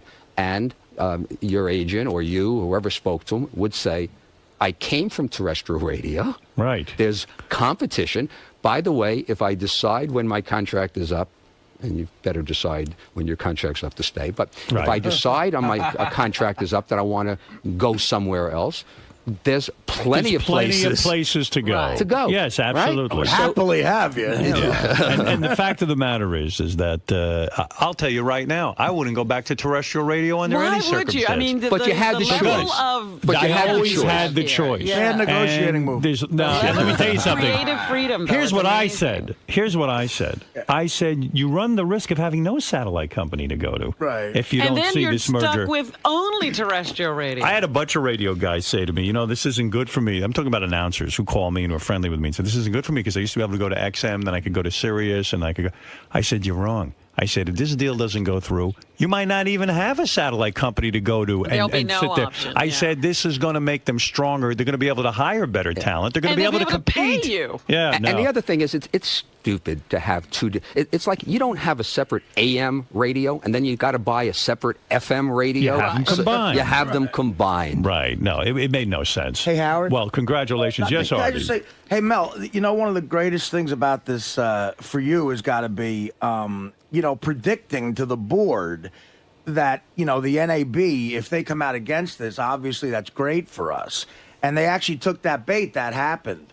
But if you were still on the NAB, don't you think you would have been crowing like, guys, we can't come out against this?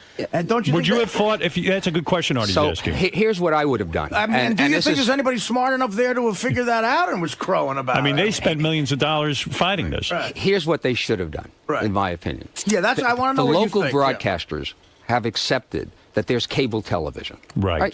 Today, you don't hear television saying, let's get rid of HBO. We don't want there to be an ESPN. Yeah. You sit there and coexist. There's a role for local broadcasters, and a very important role. I mean, we're not going to do what local broadcasters do. We're not going to cover the local school closings, and we're not going to deal with some of the local community stuff. Right. So there's a role. Just like AM radio has been around for over 80 years today. Right. They didn't it's go still away. And radio will still be away. What they should have said is, what are you really concerned about? Okay, are you concerned about local advertising? Of course, that's your bread and butter. So if they would have spoken to me and said, you know what, is there something we can do that would maybe you can agree to not do local advertising, or you would not do some of the concern, then, by the way, the radio industry would embrace satellite and say, you know what, we're part of the radio industry, and the radio industry now would be perceived of, in part because of satellite radio being so strong, as not as dead in the water. Right. Maybe more exciting. So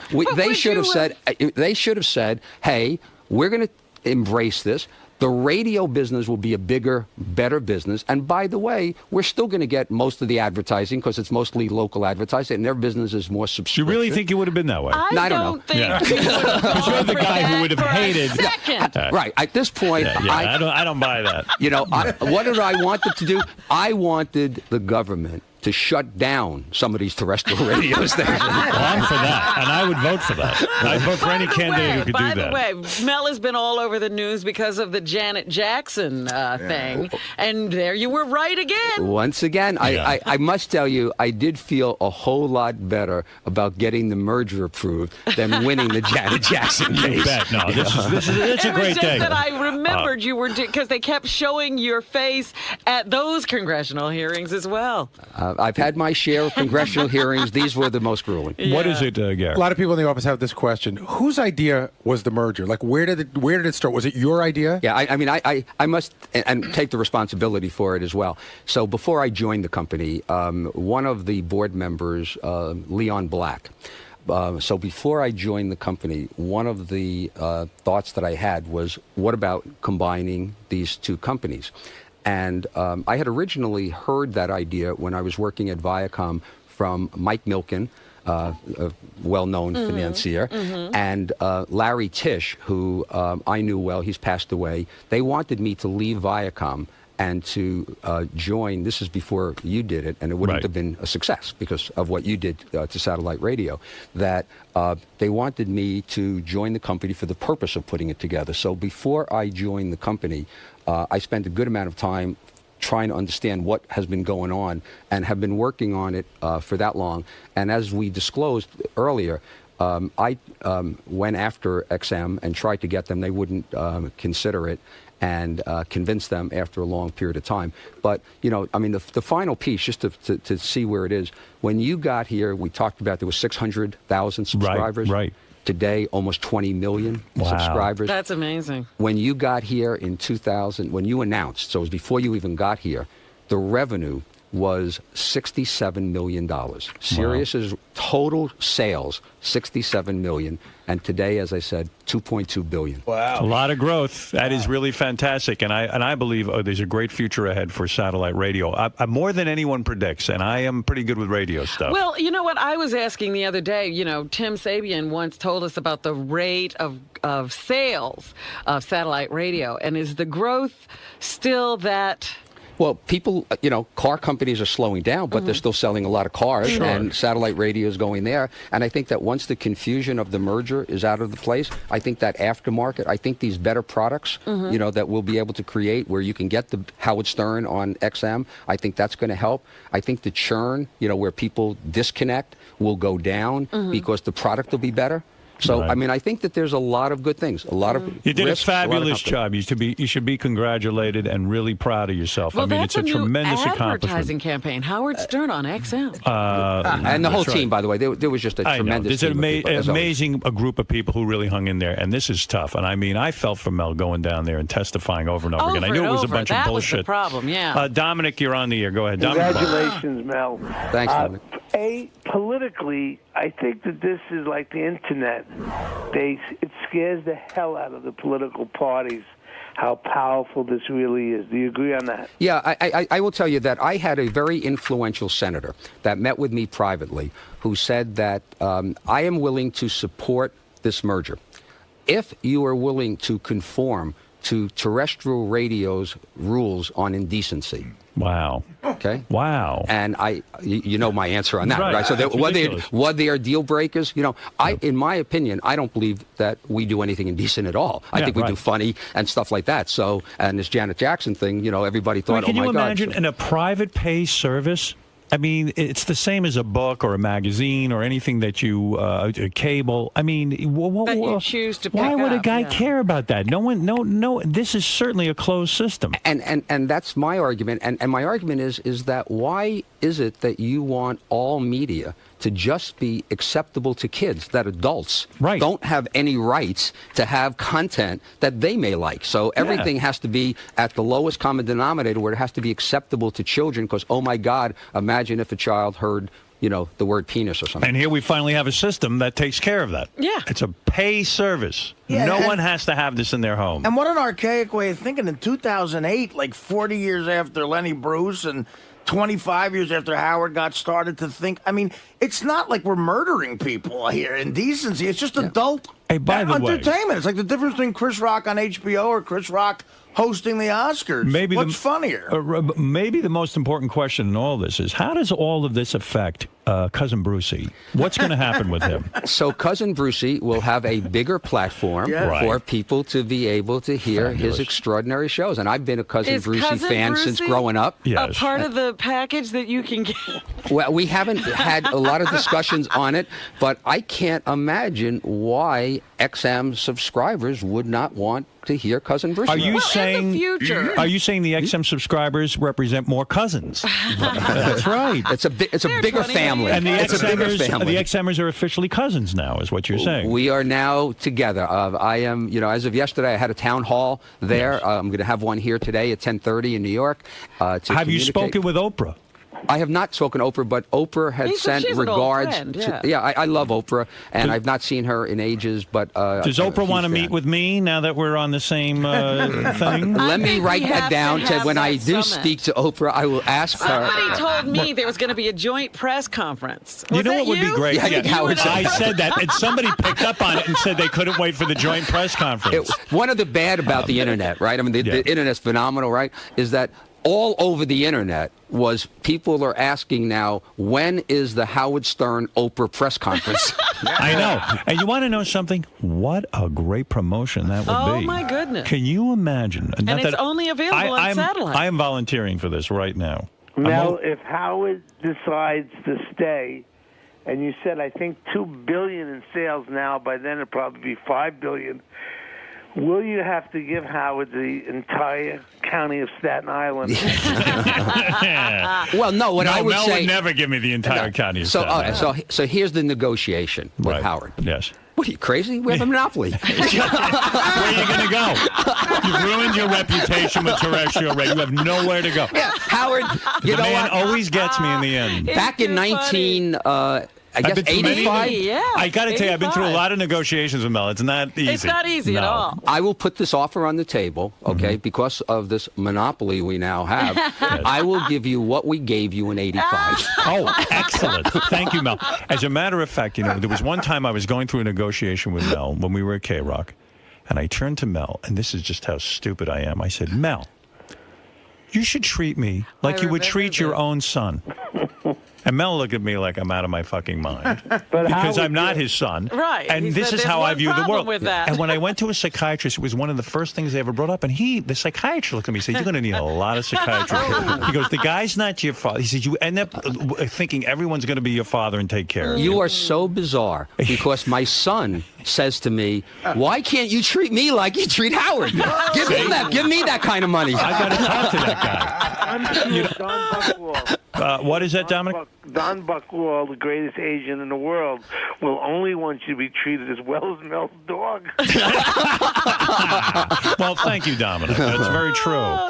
Well, Mel, this is a great day. The one thing, like, it is on everybody's mind, though, is will all of the programming one day be the same, or will there always be two separate sets of programming? So there's probably a closer situation. So, logically, if they have a country music channel that might be better than our country music channel, we'd want to give our subscribers the best. Right.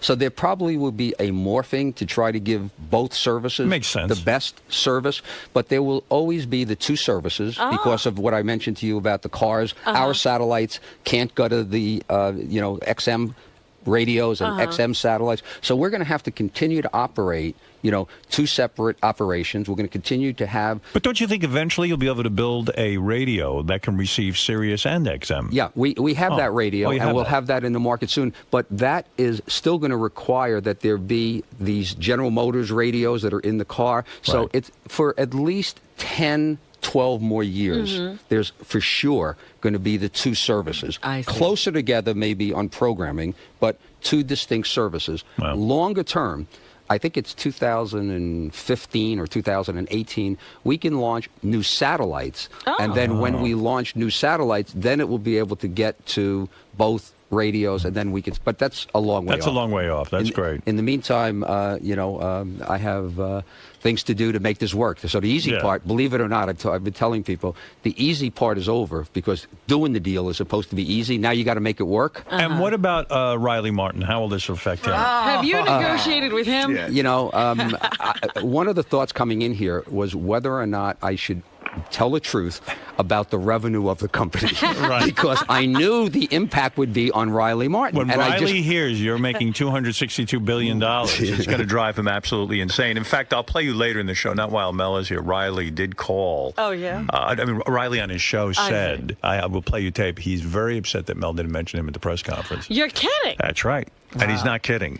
He's not kidding. Marianne from Brooklyn, go ahead. What do you want to say to Mel real quick? I want to congratulate you, Mel, for all your hard work, for all of us, for Howard, for everybody. And Mel, if it's too personal, who are you voting for, Mel? Because whoever you're voting for, I'm voting for. Yeah, it's. I thought I knew who I was going to vote for, and I was hoping throughout this process, I was going to see a distinction, from Republicans and a distinction from Democrats, and knowing how important to my life business is, that one of the issues that would have influenced my voting would have been, on, what is necessary, what is better for our shareholders. And that's because, a lot of the contributions that I make to political parties comes because I make money here. Right. And but I'm not clear. I know Senator McCain fairly well, and I have really been a fan of his for a long time. Yeah. And I've not met Senator Obama. So, at this point, I haven't made any decision. Up for grabs. You don't know yet. I could. Are you waiting for the debate?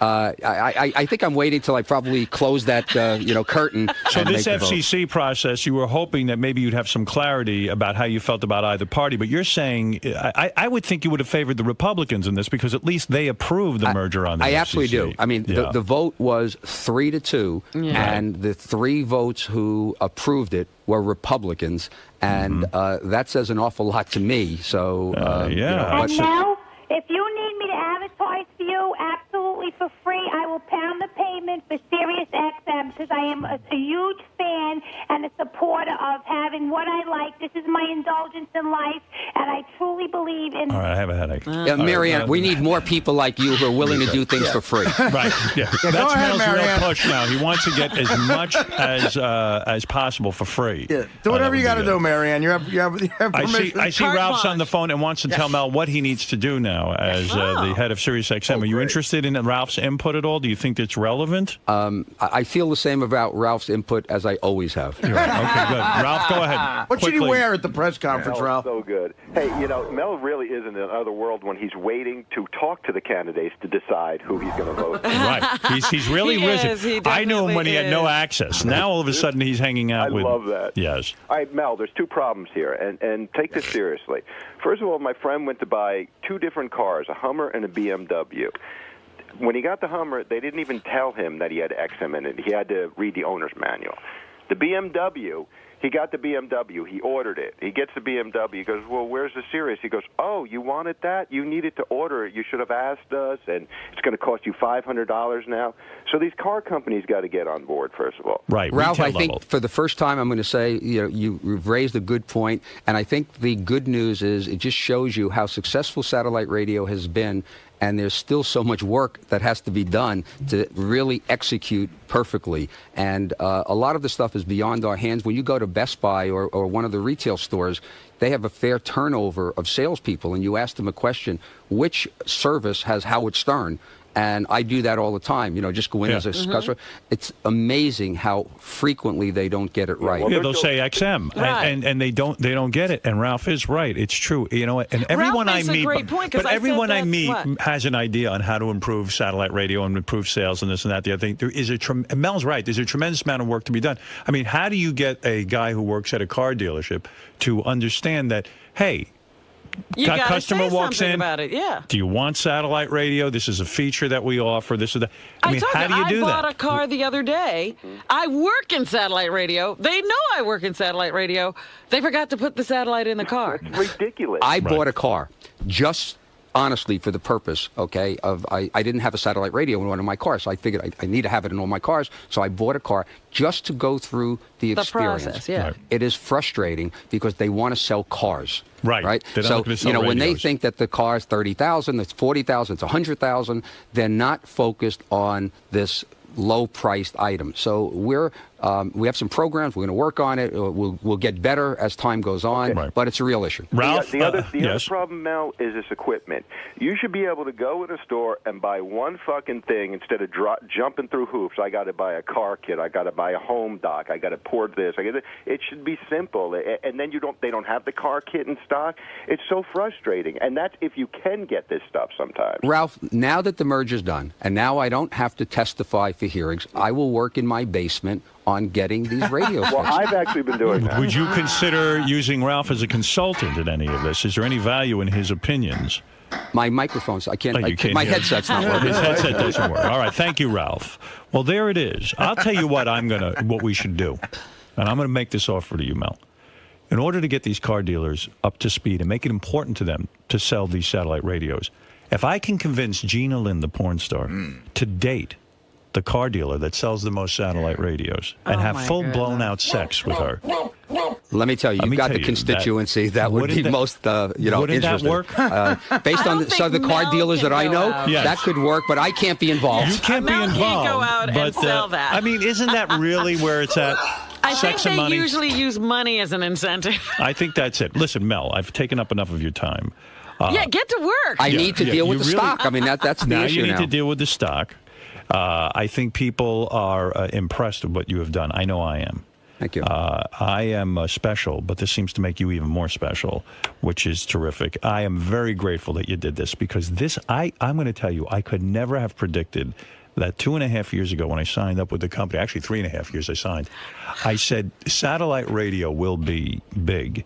And I really felt that it would take off, and I think it is the future of radio. But I never would have thought in 2.5 years the companies would merge. And by the way, in my opinion, and I'm not blowing smoke, but for you, it wouldn't have happened. Right. Because I think the only way it happened was that Sirius became a good competitor to XM because XM was bigger.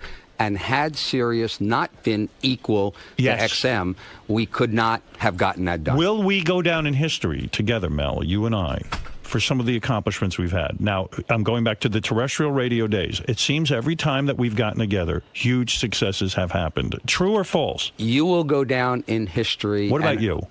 I'll be happy to be a footnote. You will only be a footnote? Footnote. I'm okay with that. I'm okay with that, too. I would prefer to go down in history and have you be a footnote. No, but seriously, what a great partnership this has been. It's been great. Honestly, I mean, you're really a terrific guy, and you've done some terrific things. Do you think, things. Howard, sometimes that the other people you've worked for in the past who only tried to hold you back and control you. That's what they decided to do with their time. Well, in the history Instead of Howard's... building a company, they tried to spend their time controlling Mel is the you. only guy I worked for who actually said to me, "You're an asset. I can sell your show." He's the only one who could sell it. He was the only one who fought for me. Honestly, I've worked for a ton of people. They were all jack-offs. I've said this on the air before, and you'll hear me say it in the History of Howard Stern Part 2, which is a big special coming up. I talk extensively about Mel being the key person in my career. You can't have my kind of career if you don't have somebody backing you up. Right. But and Mel always backed me up. For full disclosure, in the History of Howard Stern Part 2, which I was interviewed for, I tell the story about how you wanted to be syndicated into more markets than I wanted to do it. That's true. And you and Don convinced me to do it against my better judgment at that time. So I talk about stuff like that, but the bottom line is we always figured stuff out together and moved forward and moved ahead. And my point is, you were always Howard. These so-called business people who were the general managers of the stations before never understood what they had in their hands. And I wonder if they now sit around kicking themselves because you passed through their fingers. Oh, yeah. You've been great for me. I mean, and I tell everyone, and I say it, and I don't want to get into a love fest, but the fact of the matter is you're terrific. Congratulations. And I'm going to tell you something about me. I am so fired up now because these scumbags at terrestrial radio, they haven't suffered enough yet. They sat and fought against this thing. Now you've got real you're pissed competition. Even more. You're even more I am pissed. so pissed off now. I wasn't pissed off. They had a sleeping lion. I was fat and full. But I'm going to tell you something. I got an enemy now. Now you got a fire in your belly. This terrestrial radio deserves to compete now. Now, because they have a strong satellite competitor, they're going to have to sit there and figure out how to make their product better. You see, this is the point. Now there's competition. Ridiculous. Now there is real competition. You're going to have to figure out how to beat us and make your programming better than ours. And I got to tell you something. You are in big trouble. Don't have a lot of faith that you can we do that. are fired up. I'm fired. I don't know about anybody else. I'm fired up.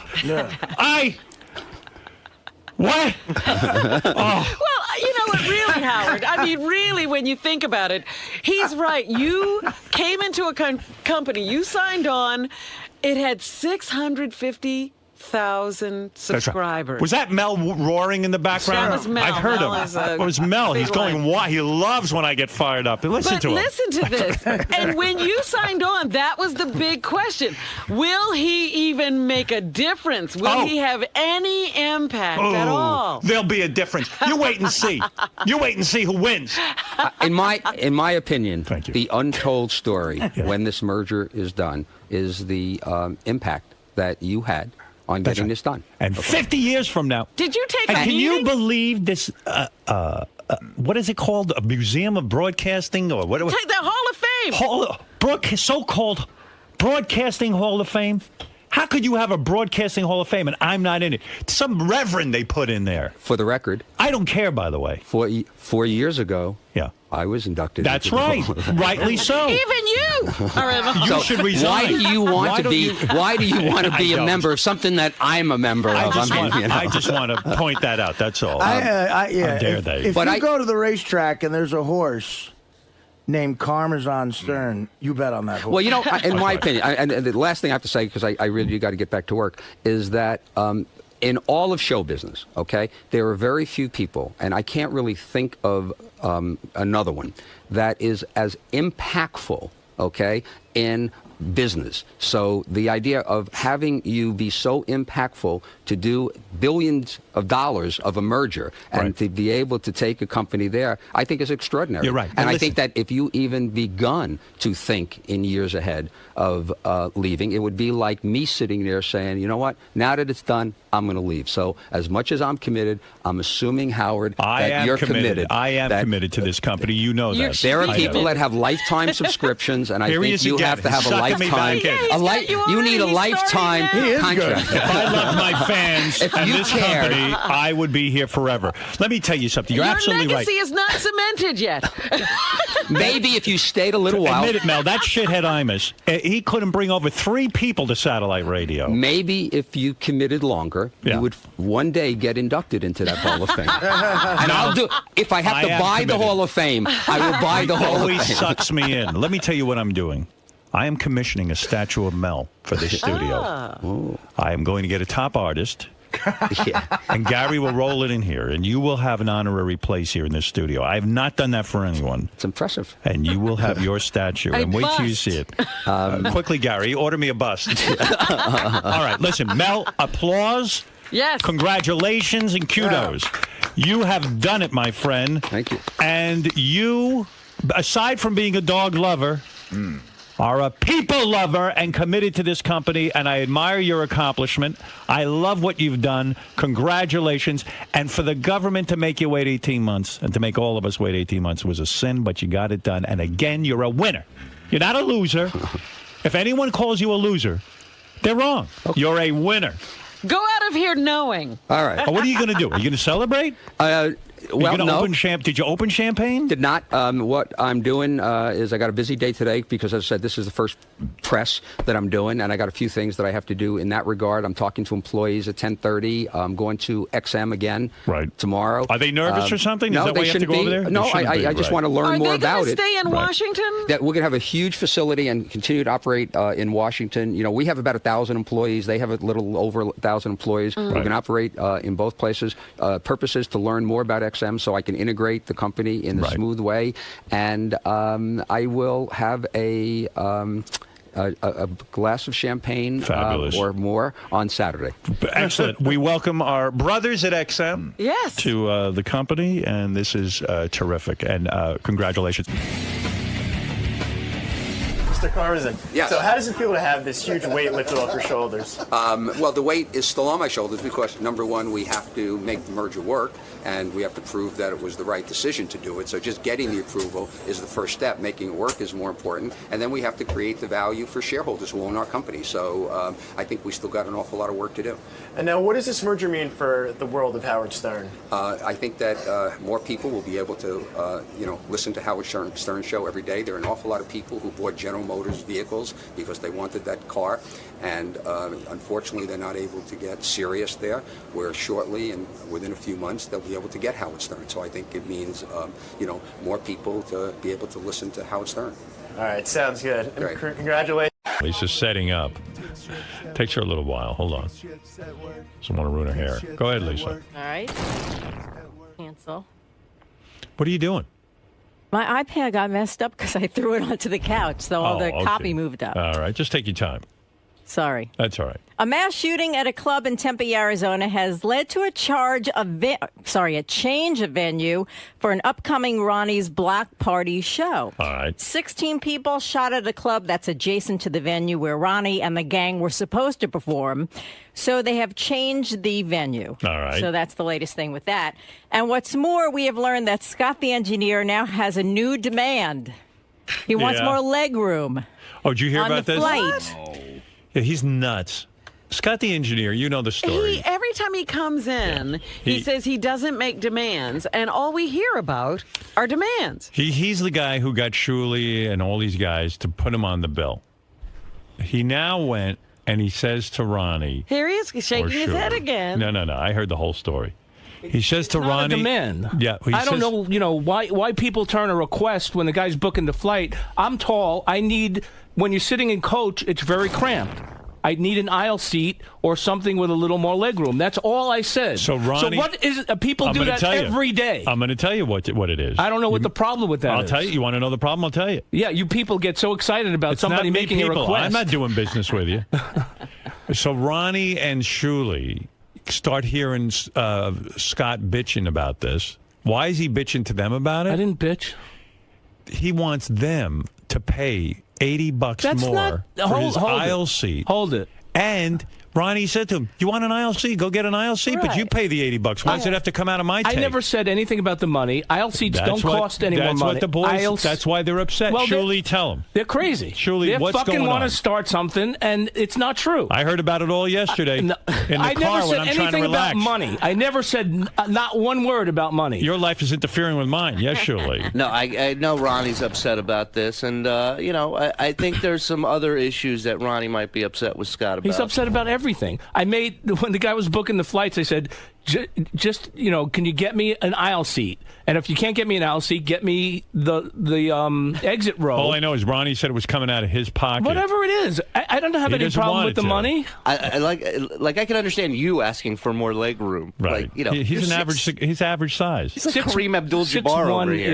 Is a little tall for those seats. Wow. You and fucking Ronnie, the midgets, have no problem sitting in the fucking plane. I look over at this guy on the flight. Listen to this. It's so ironic. Really? I look over. He doesn't even try to sleep. He just stares at the back of this I can't sleep on a plane chair. because it's uncomfortable. I'm telling you. He can't do anything. He just stares at the back of his chair. And I ask him, I go, "What are you doing the whole time?" He goes, "Oh, I'm listening to Sirius Pulse on the and I'm like, how ironic that a guy who barely has a pulse is listening to the Pulse. Come on, you guys. Ronnie, what's going on with this? Ronnie, it comes out of your take, right? What's bullshit? The $80. I never complained about money. I didn't say you complained about money. You told me yesterday he wants to take the $80 Yeah, out of your take. I told him if he wants extra leg room, I said take it out of your cut. And I didn't have a problem with that if it costs extra. Why? He says he has no problem with that. If it costs extra. No, he didn't say that yesterday. Right. What did he say yesterday? He called the guy who promotes, books us, and he said, I have to have a seat with extra leg room. He didn't say anything about him paying. The guy goes, yeah, but it comes out of your cut. Okay, that's fine with me. I never said no. He doesn't even want to. He doesn't want to go anyway. Well, that's, what do you mean I don't? He doesn't want to go. That's what I think Ronnie's really upset about, Scott. What's going on? I think Ronnie's upset. We're doing this weekend at the end of this month in Chicago and Arizona, and JD's filling in for Scott. And you guys actually... But why isn't he going? That's what I want to know. Couldn't why? Go. I had a previous... Why can't you go? I had a previous commitment. What commitment? I want to know the address of this place you're going. I'm going to San Francisco. I don't. We're not talking about San Francisco. I'm going now. to Toronto. I know it's too much travel for you, but listen, dude. You know what I'm doing that weekend? I'm doing Chicago. I'm doing Arizona. I'm coming back that night, unpacking, repacking, and I'm going to Tampa with Howard in the morning. So why can't you go? Why can't you go? Why can't you go? Because I have a previous commitment. I want to know what it is. On that Saturday. Where are you going? Why did you let him book these dates? I told him originally when he booked that weekend, I might have a problem with that weekend. I think the fact that he saw Ronnie. Originally, here's the problem why they don't trust Scott. Originally, Scott said there was a wedding, but now we hear there's no wedding. I didn't say that. So he makes up shit. You did tell us there was a wedding. There is a wedding. But you're not going anywhere. That's not what Shuli said. What did Shuli say? There was no wedding. Who said that? Shuli. I don't. Is there a wedding? I have a wedding. I don't know what the fuck. I've heard He's different so things. guilty. Look at that face. I'm not guilty. I said to him, no, he said the show's sold out. We're going to do really well. I said, well, maybe the wedding will be canceled. I was joking. I don't think you were. He said I was joking with him about, I don't have a wedding. In all seriousness, we had 2 dates at the end of this month. The one in Arizona, the venue we were originally booked at, had some issues, and we were possibly going to cancel the Arizona 3 people show. got killed there. So we're now you know the real reason I'm not going. So we were possibly going to cancel it. So it ended up being there was a possibility that there was 1 show instead of 2. Well, all of a sudden, Scott goes, "Oh, well, I might be able to get back in time to keep my previous engagement and still just go do that 1 show." I think Ronnie makes a very good point that he doesn't want to travel. He doesn't want to. I don't pick and choose. It's the only one that I can't do. Everything else is fine. So I don't know how I pick and choose. You didn't want to go to Canada either because it was 1 show. I'm going to Canada. Yeah, but you didn't want to. I got a passport. I'm going to Canada. So what's the fucking problem? Because it's a problem. You're acting like it's not now. They have to beg you to do these shows. Nobody begged me to do anything. Oh, okay. Like I come to these guys. I go, "Hey, we got this date. Are you guys good with this date for a show? In 3-4 months from now." Ronnie, yes, no problem. Scott, okay. Then the next day, Scott, I have a question about this. I have a question about that. And then everything starts leading up to the show, and he'll tell me, just email me the hotel itinerary. Sometimes I'm anal. He's gotta you know never get everything. information. The fucking guy bitches and moans. He goes, oh, the guy stuck me in the middle seat, coming back, and I had to sit. See, this is why I want to make sure that I'm comfortable. If I'm flying 6 hours, I want to be a little comfortable, not like you who are stuck complaining about a middle seat. Okay? Scott, all you do is complain. Still did it. All you do is complain. I'm doing all the shows except for that next weekend.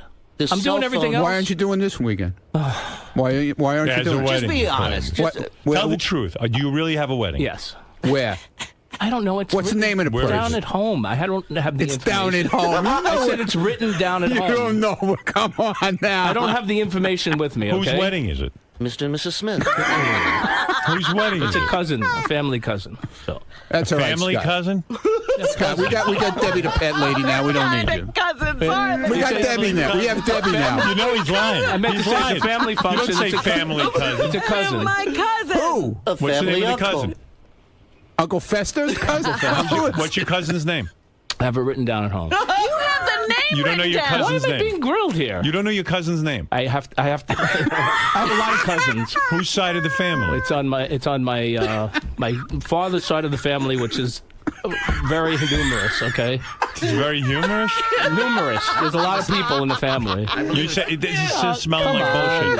It's smelling like bullshit, right? You gotta do this on stage. Yeah. Why didn't you guys talk to him on stage? Oh my God. Family cousin. Are you going to call in like I did? I'm going to be busy. What do you mean? Are you really going to? I want you to swear on your son's I'm life not doing you're that going. again. Are you going? Swear on your son's life you're going to a wedding. I'm not doing that again. No. Swear on your son's life I'm you're not going to a wedding. swearing at anybody or anything. Okay. So. All right. So you're lying. We know you're lying. I'm not lying. Because when you're telling the truth, you right away swear on your son's life. I don't. I You wouldn't did do the it last time. No, I did it on the wrap-up show, but I wouldn't do it here, and I'm not going to do it Okay. again. So I'm not doing that. You know he's gonna call us from like Why? some. Your son will be fine if you're not lying. I'm gonna. All right. You want me to call in? I'll call in. Scott will call in from a bar down the street. Yeah, I'm at the wedding. It's pretty crazy. No, I'm going to set my DJ equipment I would up at almost home. bet you. He's going to call in from his backyard. I bet you he's not going to a wedding. Yeah, I don't think so either. Well, why don't we put a camera on him on I Sunday? can't go. Oh, can Howard TV come with? Yeah, Howard the TV. wedding? No, I don't They're think going to the cover people are like, the they cousin's just wedding. They just want to go on your father's side. No, from that's not going to happen. John Lieberman's standing right behind me. Say it loud, John. I'll cover the wedding. I'll be there. I'll just stand outside, watch all the guests come in. Okay. Yeah, all right. Thank you, John. Thanks, John. Thank you, John. Howard TV said they'd shoot the wedding for free. Yeah. Yeah, because there's no wedding. Okay. Tell the cousin. Free video. It's a cousin, a family cousin. I believe his name is Anchovy. Anchovy. Cousin Chovy. Family. They're very close. I have the name written down. The name is written down. Salty balls. Artie choke. Cousin Choke. You don't need me anymore. Cousin Artie Choke. He's lying. Bob D. Wire. You're lying, But dude. in all seriousness, like Scott, in all seriousness, it could come Scott, can down. we have you take a lie detector test? Yeah, fine. All right, Lie cool. detector. He won't even swear. Listen. What? It could come down. Let's say hypothetically that a weekend we book, they really want you to do it. Dude, And when if you're in a business with people, when you throw in with people, and this is the business you advocated and wanted, yes, you can't pick and choose your days. I'm not picking and choosing. You are. This is the only You didn't want to one- go to Canada. You didn't want I'm to go going to this to Canada. one. Well, now you're going because they pressured you. I didn't say I didn't want to go to You Canada. Oh, yes, you did. I'm not going to Canada. I'm not going to Canada. No, he said like Dude, that. come on No, now. that was busted balls. All right. I'm going to Canada. Yeah, but now you're going to Canada. No, I was going all along. No, I never you said I weren't. wasn't going These to guys Canada. are selling shows based on you and Ronnie. I realize package that. deal. It's- I know. I realize that.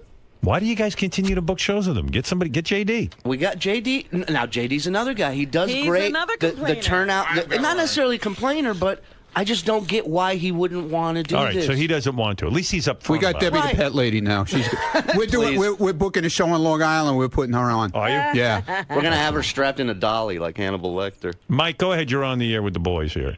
Hey, good morning, Howard. Hey, we saw the block party in Hartford, and it was great. Shuli was great and everything, but, I mean, Scott shouldn't even Scott didn't do anything. He sat there on his ass. Wait a second. I can't hear what the guy's saying. What did you say, Mike? I said, Scott shouldn't be getting paid $80 total to be there. Never mind asking for an $80 upgrade on his airplane. I know he does nothing. He does nothing. He runs around like a gorilla, and that's it for 2 seconds. Yeah, why do you guys even need him? This was all his idea. So fire me. Go ahead, do it. You know, fire me. Go ahead, do it. This was all his idea. Yeah. Fire me. It wasn't all my Fire me, idea. yeah. Go ahead. What? No, it wasn't. Now it wasn't your idea. Listen. Come on now. What is going on here today?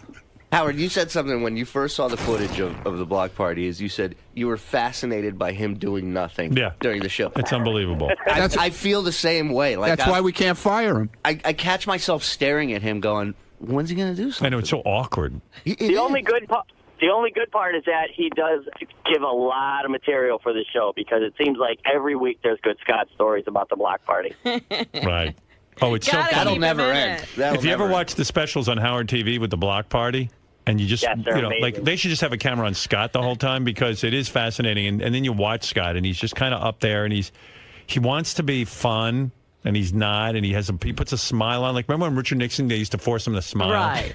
And and then he does hands up, or he runs through the crowd, and he wants to be, I don't know what he wants to be, like the host of, he wants to say something witty, he has nothing to say. Well, my favorite is the banter between these two right at the beginning of the show. Yeah, 'Cause we don't plan anything. I don't set up anything. And these two go out, and Ronnie's like, "What's your problem?" He's like, "What's going on with you?" And the audience is just looking like a tennis. They're like, "What the fuck is going on here?" Do you think there's a wedding, Robin? No. Right. I don't either. I think you're lying. I'll You go oughta home come and clean. check my calendar again. Why don't you come clean? Maybe I got the wrong week. Come clean and tell the truth. Tell the truth and come clean. You're not going to a wedding, are you? No, I'm not. Okay, that's what I thought. Motherfucker. Yeah. Lied to our He doesn't faces. want to go. No, it wasn't that. No, it wasn't that I don't want to go. It was too much travel for one weekend.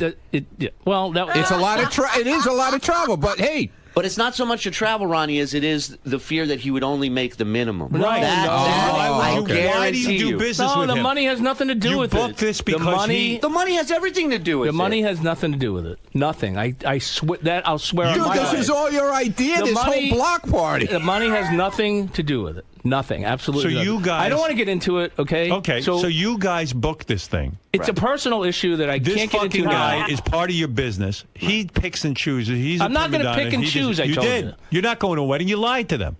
You lied to these fucking guys. That I apologize for. So I'd be livid. Sorry, suckers. This is so ridiculous. I have some personal issues that I have to deal with. Family cousin. It's a family cousin. So You have His name's nothing. Otto There's nothing Wa. you could deal with except on that day. okay, But bullshit. Bullshit. it's not bullshit. I'm Please. wanted in Arizona. All right, how'd you find out? No, really. Wow. I So just there you go. He He's lying stole, to you. he stole the horse in Arizona. So he lied to never you. go I know. I kind of figured Everyone that. knew you were. You're a bad liar. I know I'm terrible. I knew the second he said wedding that day in the studio. Right. He lied to you too, by the way. Right, I'm The terrible. second he said wedding, Oh, yeah, it I have a almost, funeral. I mean, wedding. yeah, it almost came out like wake. Like I'm going to a wedding. Where am I He, going? he lies and The like groom and the bride are dead. the worst liar. I'm sweating. Such a bad liar.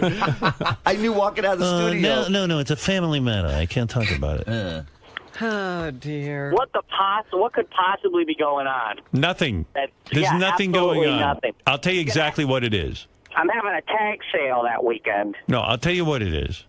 This guy, he made a deal with these dudes to, make these block parties so he could get extra money. Okay, fine. So Shuli goes out and books them. All of a sudden, they book one in Arizona. It's a huge fucking trip.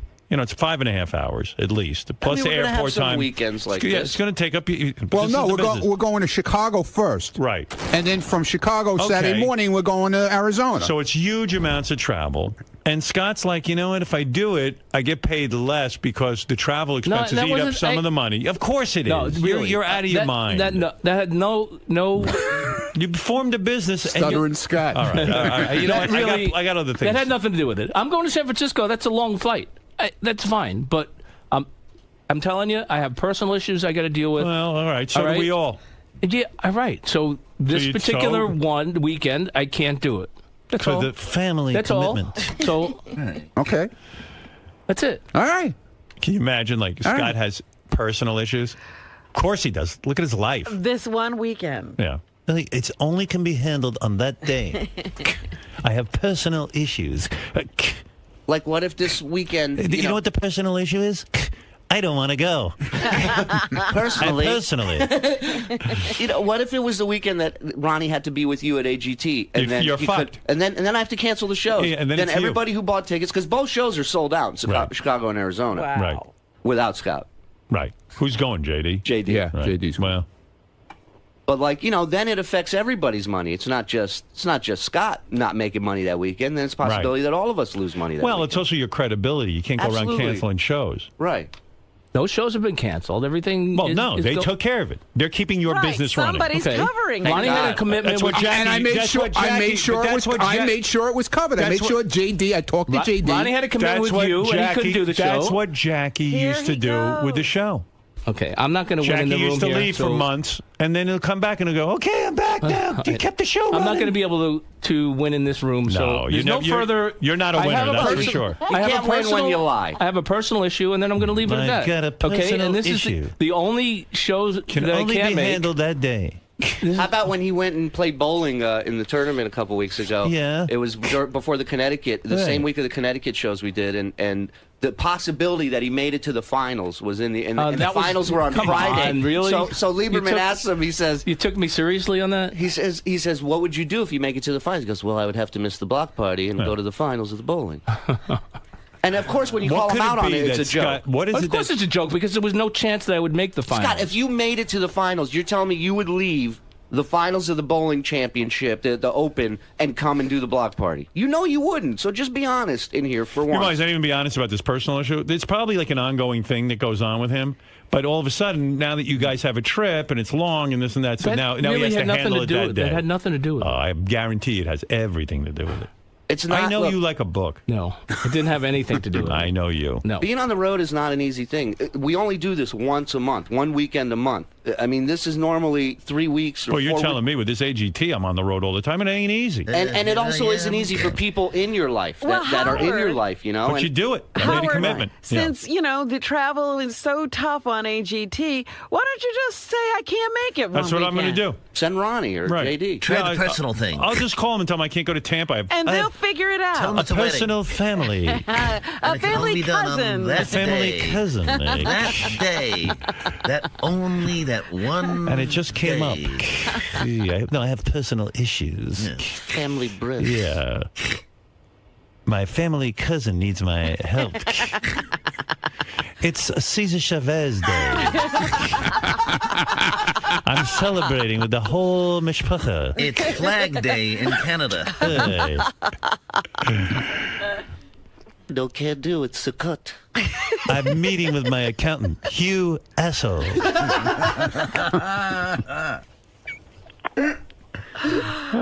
Wow. You guys really went into business with somebody. Surely you and Ronnie keep things going, and when I'm ready, I'll come back. Jump back in. I'll hook back up later on. No problem. Think of me like Brian Wilson of the Beach Boys. You speak Spanish, Shirley? No problema. Here's another Spanish word. Adios, motherfucker. This is what, as much as it angers me, it's so fascinating. I'm just like, I can't believe I'm a part of this. Yeah. You're part of the insanity. Unbelievable. Yeah. And this was all his idea. That's the best It wasn't part. all my idea. Yeah, it was. The block party was not my idea. Not the block party. No, the block party was my idea to shut you up from crying about not having fucking money and all the other shit. You know, and we I don't said, have "Boom, any we'll money. What can I do to make extra money? Well, you could join up with a block party. Okay. And why isn't my name on the block party? Why isn't it Scott Salem's block party?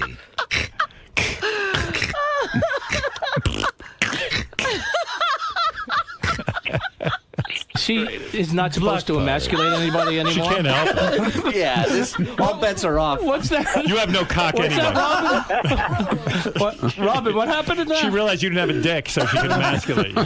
Your balls What are did gone. she say? No harm, no foul. I remember. I'm sorry, Scott. I remember her saying something about that. Oh, my goodness. What's the matter, Robin? You don't know it's Cesar Chavez Day? It was quite an emasculating laugh. Oh man, she's crying. That's good. I can't go to Arizona with you. I've got to get the holes in my bowling ball redrilled.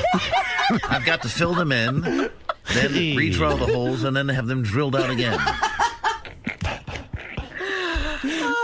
He's unbelievable. He's unbelievable. What can I tell you? You can't go into business with guys and then. This That's was one thing. again, this is the only one. Yeah, you know it's nothing. It's You going have to come again. nothing to You know do. there's going to be another weekend He has where nothing to do that a day. family cousin wedding is going to come up. I'll guarantee you he has nothing. The to wedding do. was moved to to Neptune. To Home Depot. September. I guarantee you he has nothing going on that day. Guarantee it. You call that house, he'll be right there. Any time of the day, guaranteed. Right. And he has Anytime. nothing. He's not coming clean with you. If he was honest, it'd be one thing. I agree. I just No, came you're not clean. being. No, you didn't. You have did. nothing. There's no personal business. Scott, if you see a black sedan outside your house that's on Saturday with a camera shooting out of it, just know we sent it. When you walk in and out of the house, the guy will be taking pictures. The banter. I'll call the police. Is this what they do on stage? Yeah, this is when the shots start coming real early. I ask myself that question every month. We do. All right. But they're loving it. See what you're missing? See what you're missing? That's So they get on stage together and they argue with one another. The best is before the show even starts, him running around with that phone for sound check, and he's asking like real sound guys. He goes, so what are we running off of tonight? And the guy's like, well, we have a giant mixing board. He goes, what are you running off of? I have Verizon. You know, he pulls out a fucking phone, and the guy looks at him. It's his equipment. And these guys, they all look at us the same way, like this is a fucking show. I'm running Verizon. Does Sprint work here? These venues are like, we just had a band in here last night. Yeah. Can you hear me now? So what does Scott do? He takes his cell phone out and he hooks it into their giant board? Yeah, he hooks it into the board with. He has a little plastic shopping bag with all his extra pieces and cords in case he needs them. My DJ's walking in with like a Dwayne Reed shopping bag. Yeah. Where's my shopping bag? Anyone seen it? All right, I'll bring a laptop from now on. I mean, really. And I try and always sit him on stage so Right. people can't not like lose. And what does he do? focus He on- holds his phone the whole time, hooked to a Yeah, wire? in Connecticut, he wanted a table. I go, no, just leave it on your lap. Like, so it's on his. How many sounds do you have on there? I don't know. Probably 6. Yeah, this guy's right. But yeah, like he doesn't put any energy I into like got even, at least four more than 6. He doesn't even put energy into getting like new sounds. I on asked there. him one day, I go, maybe we can put some, because JD was there today. I go, maybe we can put some JD I did stuff put in JD there. sounds in. He's I like, I got music Yeah, for I JD. did, I did put JD. I did spend 5 minutes working. Stop Yeah. it. Stop it already. You know he's so lazy. Like before a gig, he doesn't put new sound effects in. No, he played the same music. What is it? What's his music? Who remembers? And it's like like sometimes we do this little dance contest thing, and it's like the girls look at me like, "What is he playing?" Like, I can't dance. It's like to not this. even good music. I load in, every time we go, I load in the fresh music, like, the top 5 or top 10. Fresh. The freshest tracks. Yeah. the hottest material. Yeah, that's right. Just pulled this off a billboard. Is this it? Yeah, it's the big dance contest song. This is his song? Yeah, it's not far off. It's all like instrumental stuff. Right. There's no words to Does he ever it. have any sound effects like, Baba Booey or? He has some Yeah, Ronnie he's got sound effects. a lot of my stuff. Right. And he hits it, Yeah. like Fred does Yeah. during the show? Yeah, But no, exactly. he'll do it like when JD's trying to, introduce somebody or do one of his bits. So he hooks up He'll the hit phone for the whole, like that takes a long time, and he gets that all together, and then it's just so during JD he can hit like an Yeah, effect. basically when the comics are up there, when Yeah. we're up there, he's not on the stage. Right. And he's gone. So it's just for the times in between. So your the thing is your phone and with the sound effects. Yeah, and the music, whatever music we need. Right. And the dancing. And the dancing. And the Could you and the guys- banter. The banter, the witty The banter banter. that we Because do. you guys couldn't get music on your own. Howard, I can bring an iPod. I can bring a CD. He brings me up to Hava Nagila. I'm like, could you put on something with a guitar, maybe? Yeah. No, because you're a Jew. Get it? Because you're from Israel. Yeah. Get it? Every single person that leaves that show goes, it's a great show. And they go, what does he do? What does he do?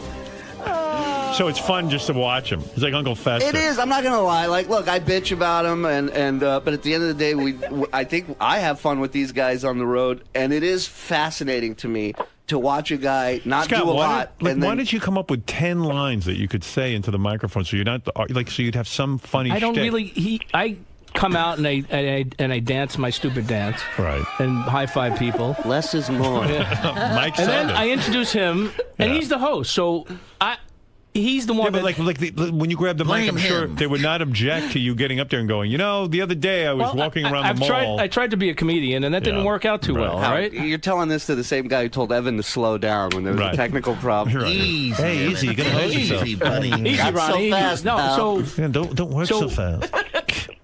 the idea, I'm not a comedian. The show has... You're not a comedian?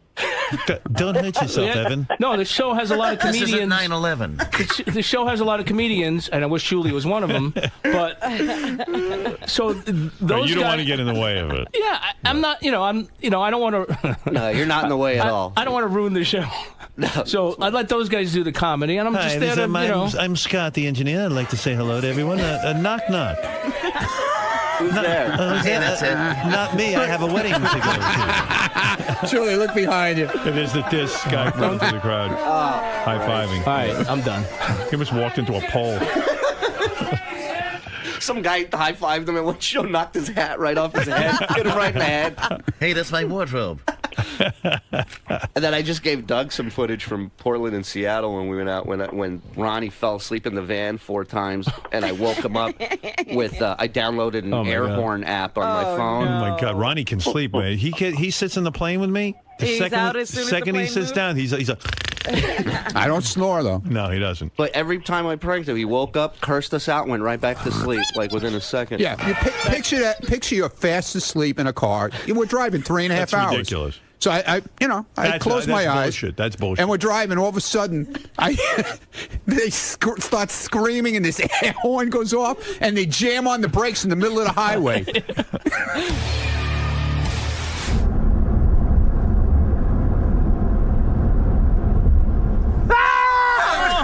Fucking cocksuckers.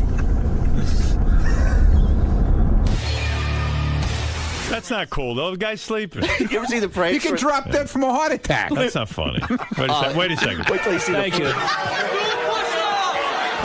Good. That reminds me, I got a great. This is a true story.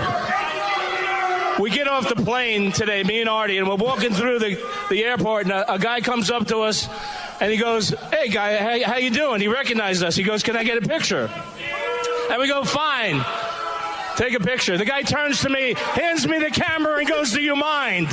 Oh, fuck him. What do I look like, a photographer? Fuck him. I look like A little too much alcohol in that show. That's why I'm not a comedian. Do you hear the audience? You're losing them. Like, you got to get to a joke. That place was rough. No, but Gotta be the camera. Julie, explain to me. You got to get to the joke like right away. You can't pause, dude. It's called combat comedy. That's why I'm not a comedian. You Okay, cannot pause for a second. I tried it once and I was like done. Okay, I'm not a comedian. It was rough. Shit. I get no fucking respect. We have a band on the show called The Losers. And the reason it's called The Losers is because it was named after me. I'm the head loser. Now, the total disrespect is I got kicked out of the fucking band. Come on. I'm the head loser and I get kicked out. What kind of bullshit is that? The best part is when he goes, I get no respect. That's a good line. It is. Too bad it wasn't his. Somebody used that before? I love the heavy breathing. Yeah. It's like spitting into I was the a little microphone. overweight at that point. Come on. Come on. Does anybody have a defibrillator?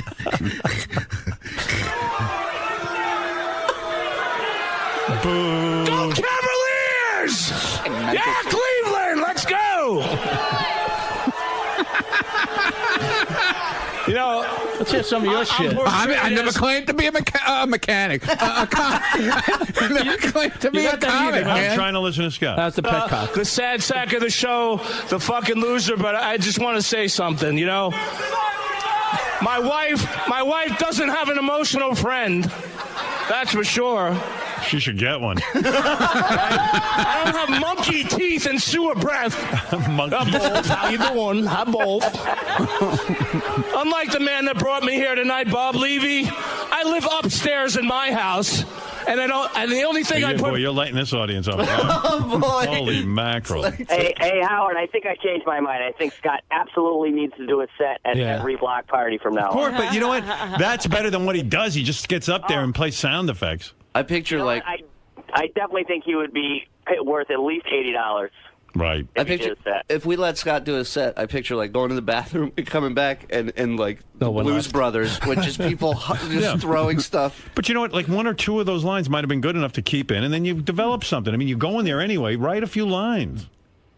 Tell a few stories. Goof on us. Whatever. Why would I want to goof on you guys? Well, I'm just saying. I love you guys. The best part of the whole thing is when he comes out dancing. Yeah. Shuli sits there in a chair in the corner, and he's crying, laughing so it's hard. It's fucking brutal. That's my comedy. Every time, I'm just like, there's a grown man running through this audience. Right. Like dancing to "Let's Get This Party Started." There's no party that starts when he shows up. No dignity. Nothing. All right, guys. Well, thank you. It's thank you for this bashing.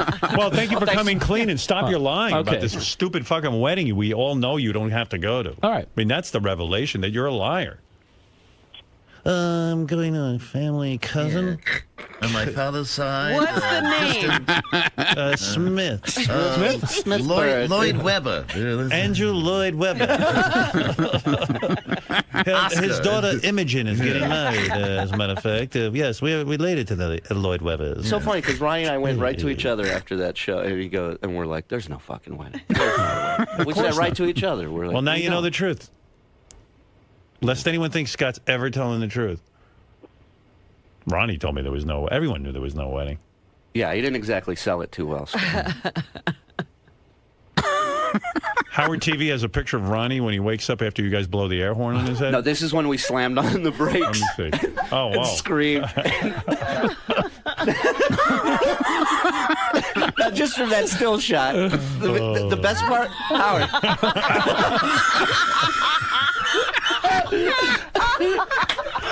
What a party. Howard, the best part? God, Scott's sitting next to Ronnie. He's awake, right? And I'm telling John Cole, the driver, in the mirror, I'm going to him, on the count of 3, slam on the brakes, and we all scream. Now, Scott's watching me. Right. And yet, when we do this, his scream is real. Right. Because wasn't? He still could. He's still in the. So if Ronnie wakes up, oh my God! Oh, dear. It's the funniest thing. Wait till you see this. You can never duplicate that picture. No. You were scared. I was, man. I was out cold. Oh, dude. I thought we were going off the road or something, the way they were screaming. It was a wide open highway. There wasn't a car near us. All right, guys. It's enough. You guys have a lot of fun. Oh, yeah. I heard Jason, it's a blast. Jason was complaining that he's not part of the block party. Jason claims he asks Shirley every week if he can be part of it, and they tell him no. Who's that? I never even knew he asked. No, Jason really doesn't approach. No. He's all upset about it. But who wants to see Jason at a block party? Well, it's a tough enough sell. Scott? Yeah, it's a tough enough sell. No, I mean, I'd rather see Scott than Jason. I mean, Scott at least is funny to like. You want to go to the block party? Yeah, First of all, can I just say something? You got to lose some weight. I know. Seriously, you know what? You're really good. I mean, you're a good employee. You're a good worker, and you're going to be going places in this organization. But you look like a fucking mess. You're 50 pounds away from running a major corporation. Oh well, then in that case, you're too big. You got to lose weight. Stop it already. Okay. With the fucking fast food. Yeah. Dude, what are you doing? Killing yourself? Jason, I got to tell you something, Jason. Yeah. We were at dinner one night at the hotel in Austin. Howard was talking you up like unbelievable. Well, you don't have to tell him that. That was private. I shouldn't tell him that. Well, I'm you don't sorry. want him to know I don't like any of my guys. Well of him. I don't like any of my guys to know what I think of them. Oh, okay. Good or bad. No, yeah. Well, that is true. Yeah, you can say that. I mean, thank you, and you're right. You're 50 pounds away from a heart attack. I'm not taking my health seriously. Yeah, well, do it. Just cut the bullshit. Got to get off that weed. Yeah, that's another thing. Weed once a week. Yeah, Jason. Stop the Only on the weekend. One thing at a time. Let me lose weight. Well, surely you can smoke as much weed as you want. You're not fat. Thank you, Howard. Yeah, go ahead. I will stick with that plan. Yeah, but Jason's smoking weed. He's sitting there playing fucking video games. Too old for that shit. Get out and walk around. You're right. I love to argue with you. Well, this is only what the guys outside are telling me. You know, Jason does the fat guy show, where he gets on and he sort of brags about being fat. And I've heard that several of his friends have approached him and said, "You know what? It's not that funny.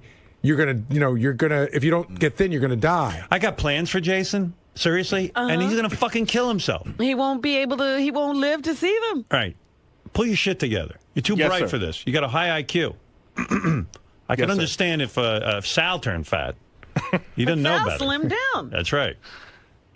I don't take my health seriously. You're And now you absolutely want correct. to go do the block party? No, What is it? I mean, yes and no. I know Shuli talks to me a lot, especially when he has an argument with Scott about this. So I'm always saying, dude, get rid of Scott, put me on, no problems. I'm down for it. Yeah, I know people don't want to see you. I get that. I didn't know people want to see Scott. Maybe I'm misjudging But the people want to audience. see Scott because it's ridiculous. I just know how much Scott gets paid, and I would do that. I in a heartbeat. appreciate the Can I confidence. say it? No, that's between all of How us. do you know what he gets paid? Shuli confides in me. But I Shuli- hear all these. Shuli, what the fuck is up with that? No. Shuli's my friend. That should be between all of us, and you Sorry. shouldn't go around. You shouldn't go around telling everybody what we get paid. I'm sorry. Maybe I lied. We never know what we're getting paid. Yeah, right. Maybe don't tell people you have a wedding. Now you see this fucking Don't tell attitude. everybody what He I'm gets, getting down. he You know gets what in my Why fucking does- why face. does he You have to get know in my fucking face, motherfucker. No, First you of all, fucking when asshole. he, Why does he have hold to on. know When he, what the fuck Why is don't you going be on? honest? Tell Holy everybody why shit. you can't do Chicago and Tempe. Be honest.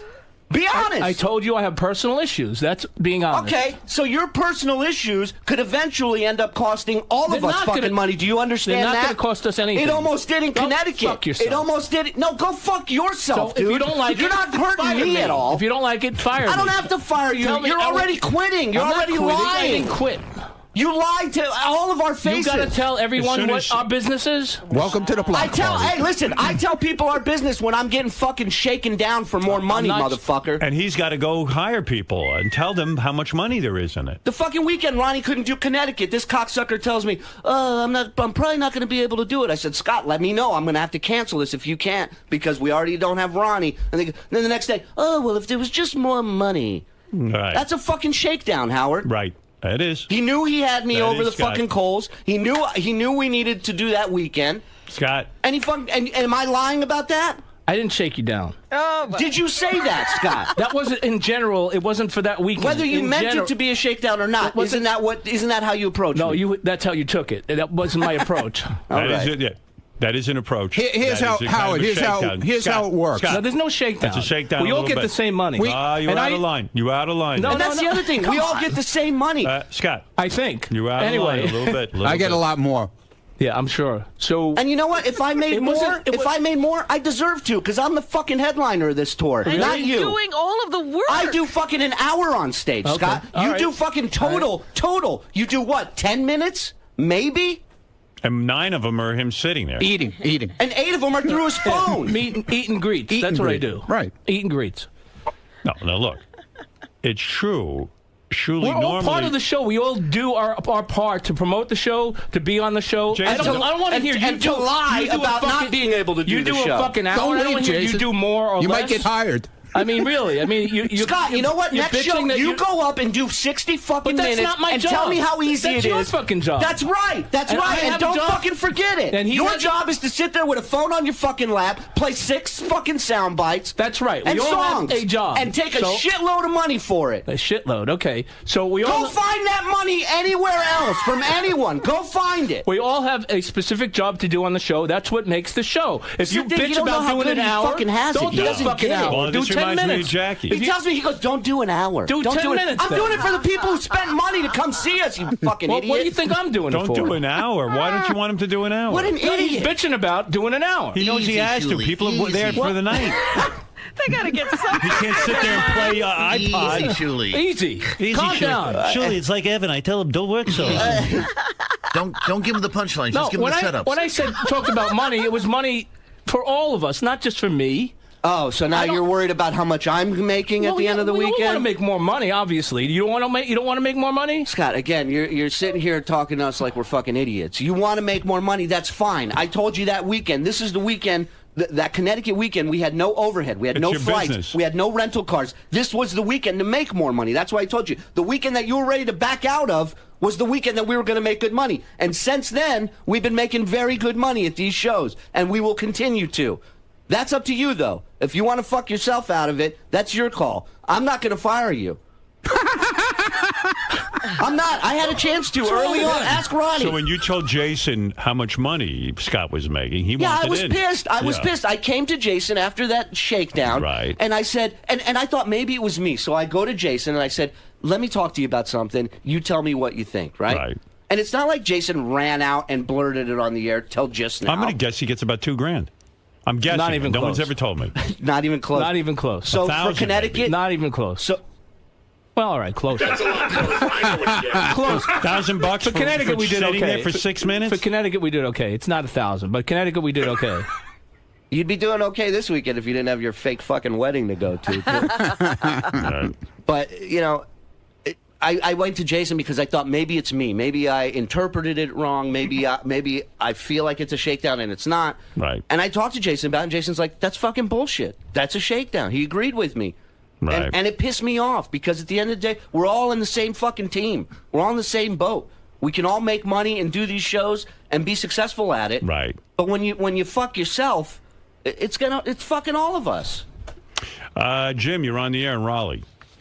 Yeah, you know, Howard, I know Ronnie is old and shit, man, but when he's flying with you, he's security. He shouldn't be sleeping.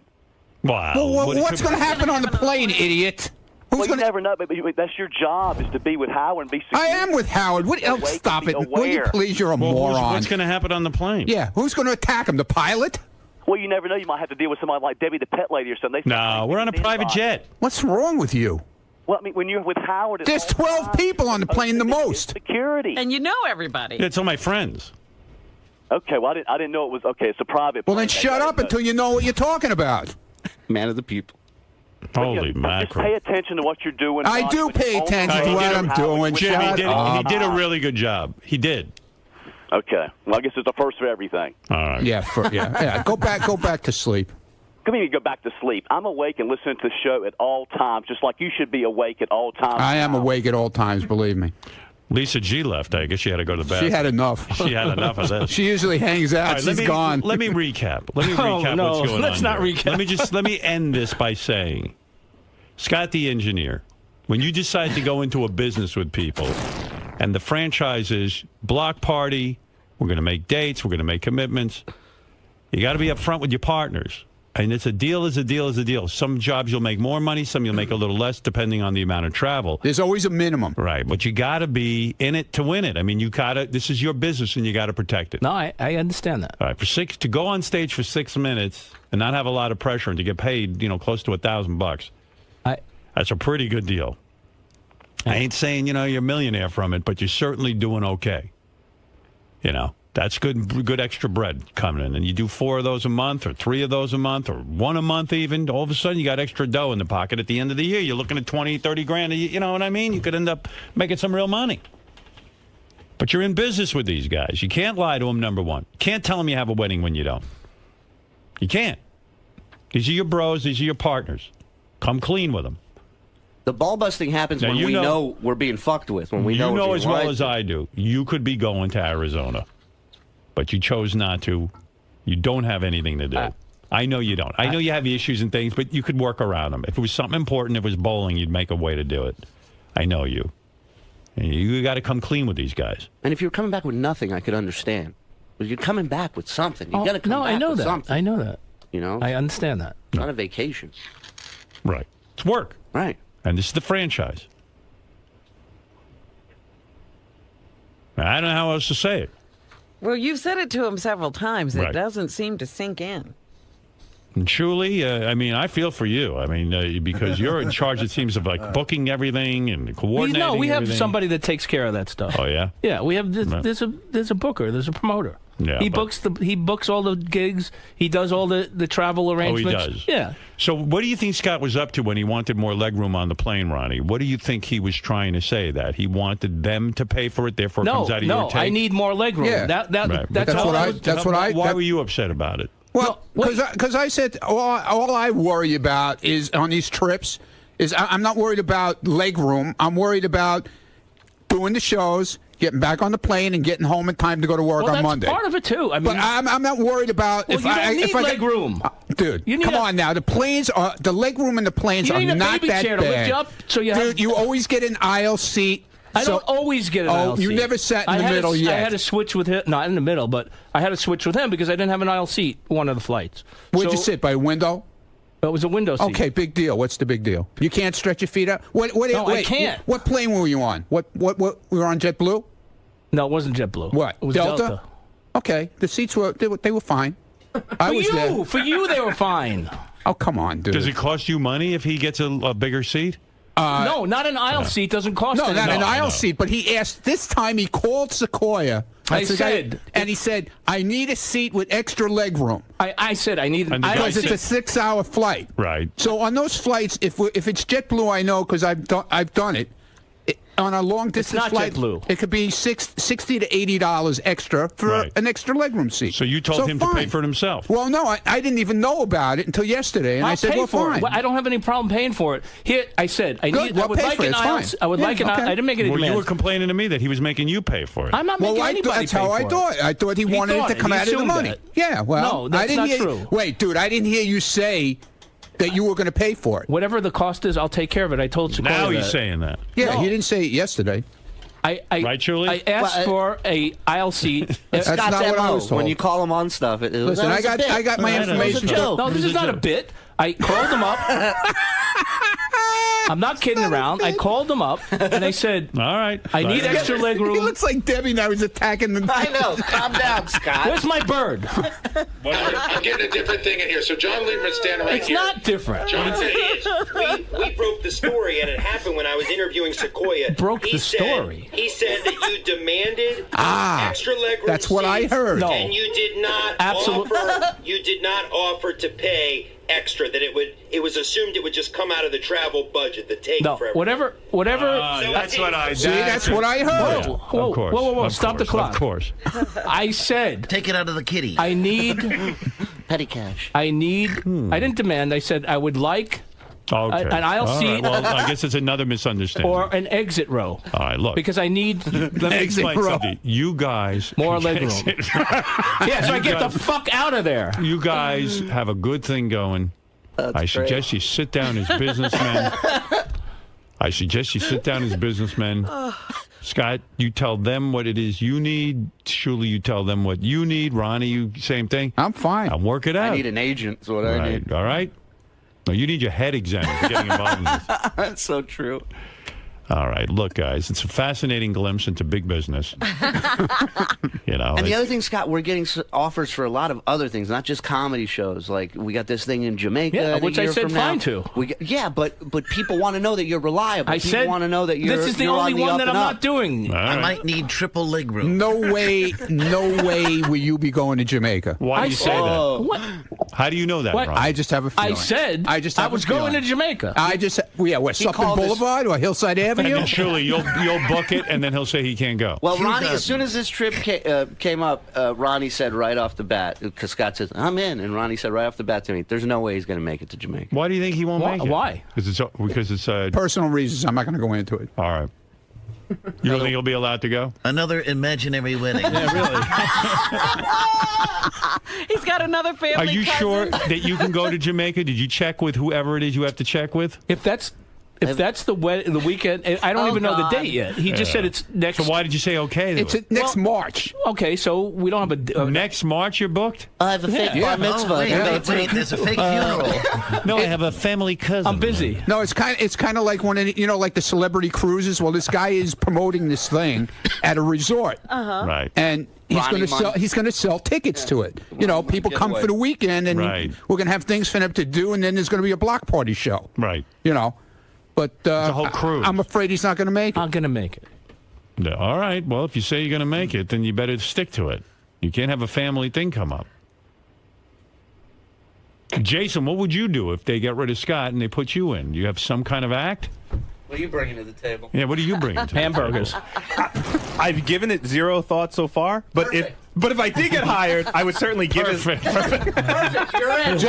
Jason, can you work a phone? Hey, you're Can you work stealing a my phone? act. Stealing a page from my playbook, eh, buddy? Brian, you're